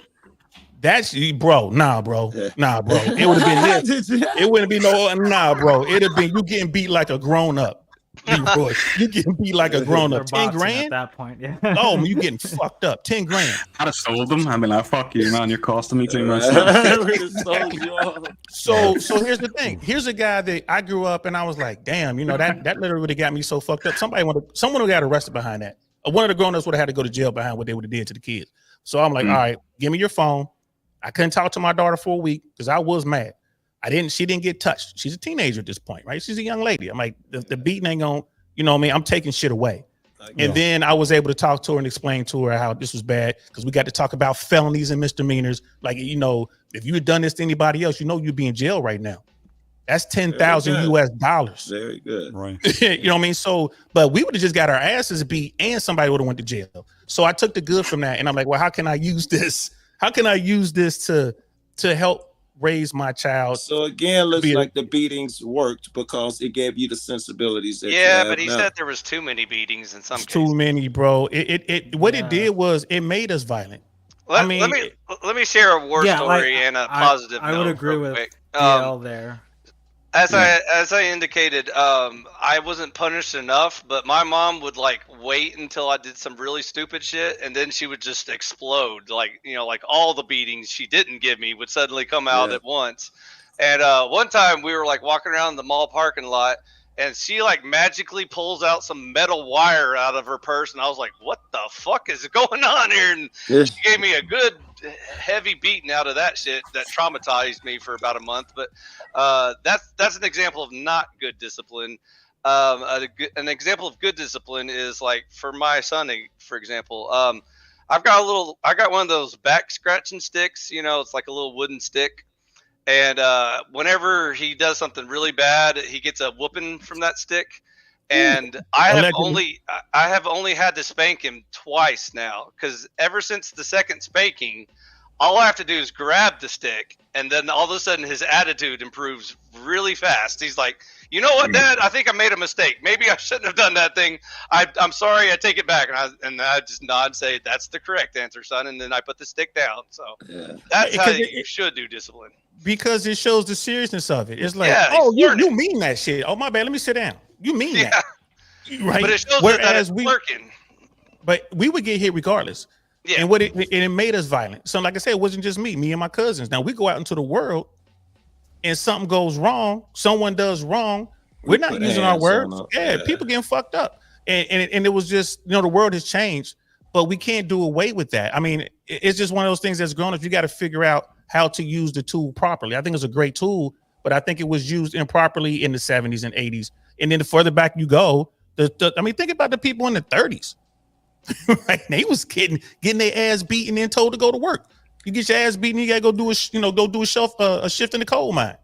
I would say like with those like type of beatings, like I've had to like box with like my dad and shit like that, like because it gets to those levels. But even when we got to those levels, like I think it pushed me further and further back from being a good person. Because, like, again, the punishment wasn't even, I wasn't associating that with punishment anymore. I was like, you're doing this right now. Let's see how much further I can fucking push you. Now, apparently, you can call 911 and your parents would go to jail. That shit DL did or I would have done it. That shit 911, your ass go to jail. I whooped my kid with a belt. Fuck are you talking about? That's a double-edged sword, Joe, because now you got kids that deserve discipline that are calling the cops on just getting a regular soft spanking or something. Yes, he took my gun to school. You can't hit him though. And we're taking no gun. Yeah. But here's another thing though with the beatings, right? You know, as you get older, like you know, the beatings should be less but more severe. No one took guns to school, although we were all armed. Think about that.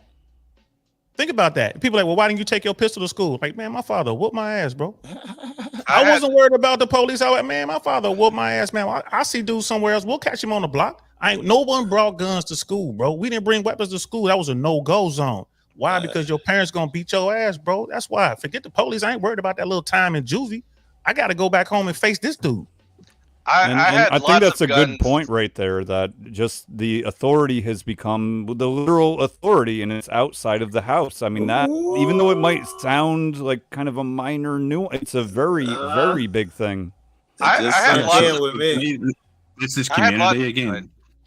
I had lots of guns laying around my house growing up, and every time I engaged in a fight at school, I always settled it with my fists. I never thought about bringing a gun to one of my fights, but that's just different times. I've had fights with my gun in my pocket. No one ever even knew I had it. I didn't even have to pull it out. All right, Leroy, what was you about to say, bro? I can't fucking remember. Something about it was something about the village or something. Yeah. So again, so when Base was saying that you know that you're not afraid of your parents anymore, you're afraid of the authorities, be that your teacher or anything outside of that. That again is the village raising your children, because you don't even have any authority then. The kids aren't worried about what the consequences are going to be with the parents. They're worried about the consequences with the school or the police or something like that. And I think that's a different level of authority, and in turn, I think it's not as a solid base of the authority, and therefore I think it's a lot weaker. People are willing to think fuck about with it because this. they have no emotional connection. Well, even extracting the emotional connection, think about this. There's no love in the police. And I know that you could argue some are acting in good faith, and that is true. I mean, there are good police out there, and then there's bad ones, obviously.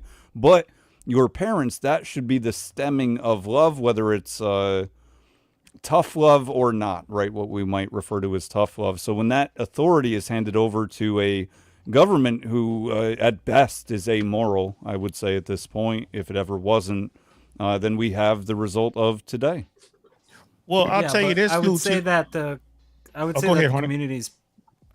community's pretty important as well, right? Because when a parent's lacking in something, like let's say again, like let's use like a really abusive parent, like the community can kind of take over for that, right? Like they're gonna try and ensure that that kid is not put in any more danger than they need to be in, right?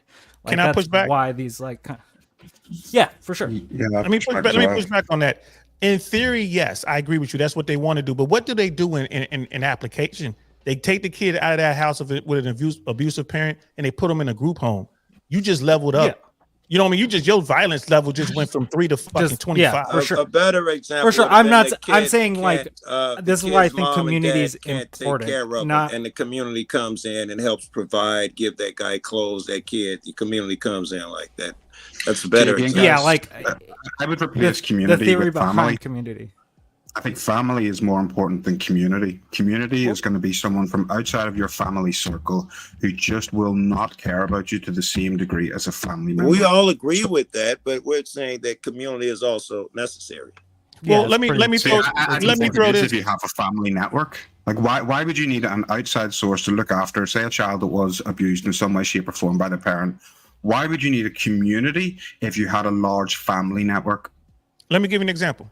Well, not even large, a good family network, I would say. Even if it was 2, that's better than 10 that don't care. Network. But anyways, it's just y'all and you live in a whole different state. Well, let me give Brother Leroy an example. From the mid 70s to about the mid 80s. Yeah, I told y'all I'm old.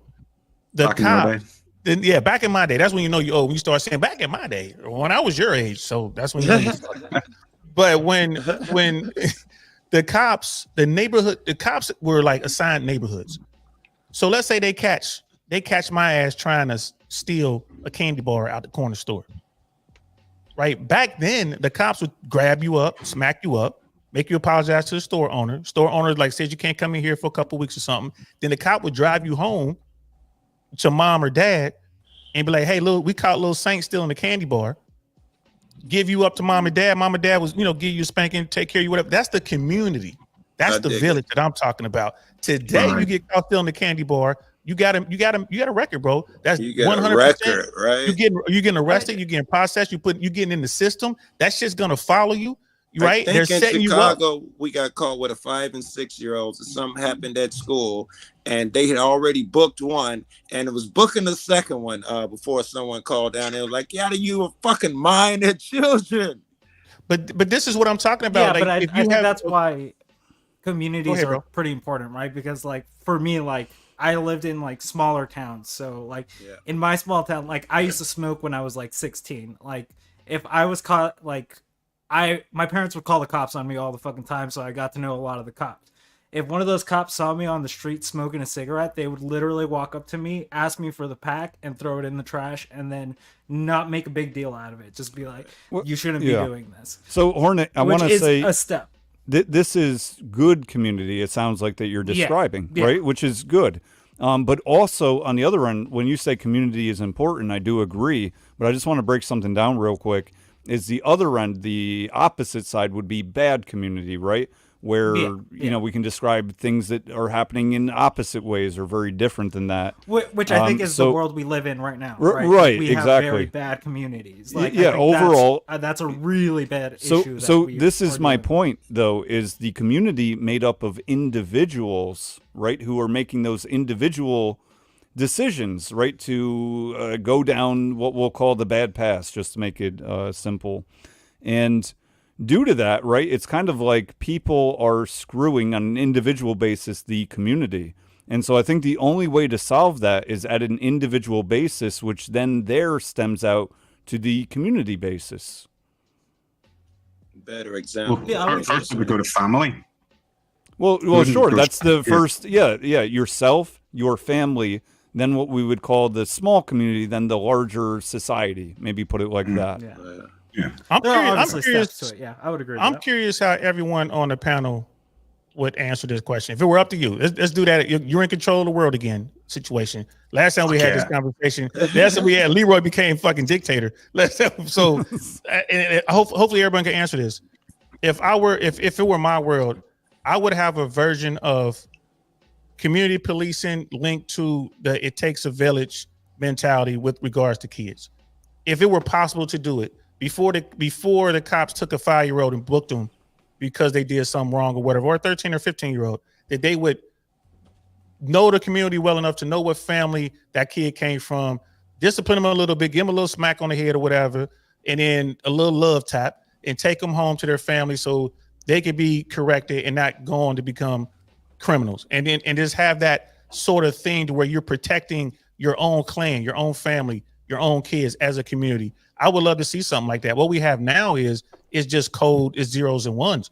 Well, he did this, we locking his ass up. She did that, we locking their ass up. And I think that's wrong.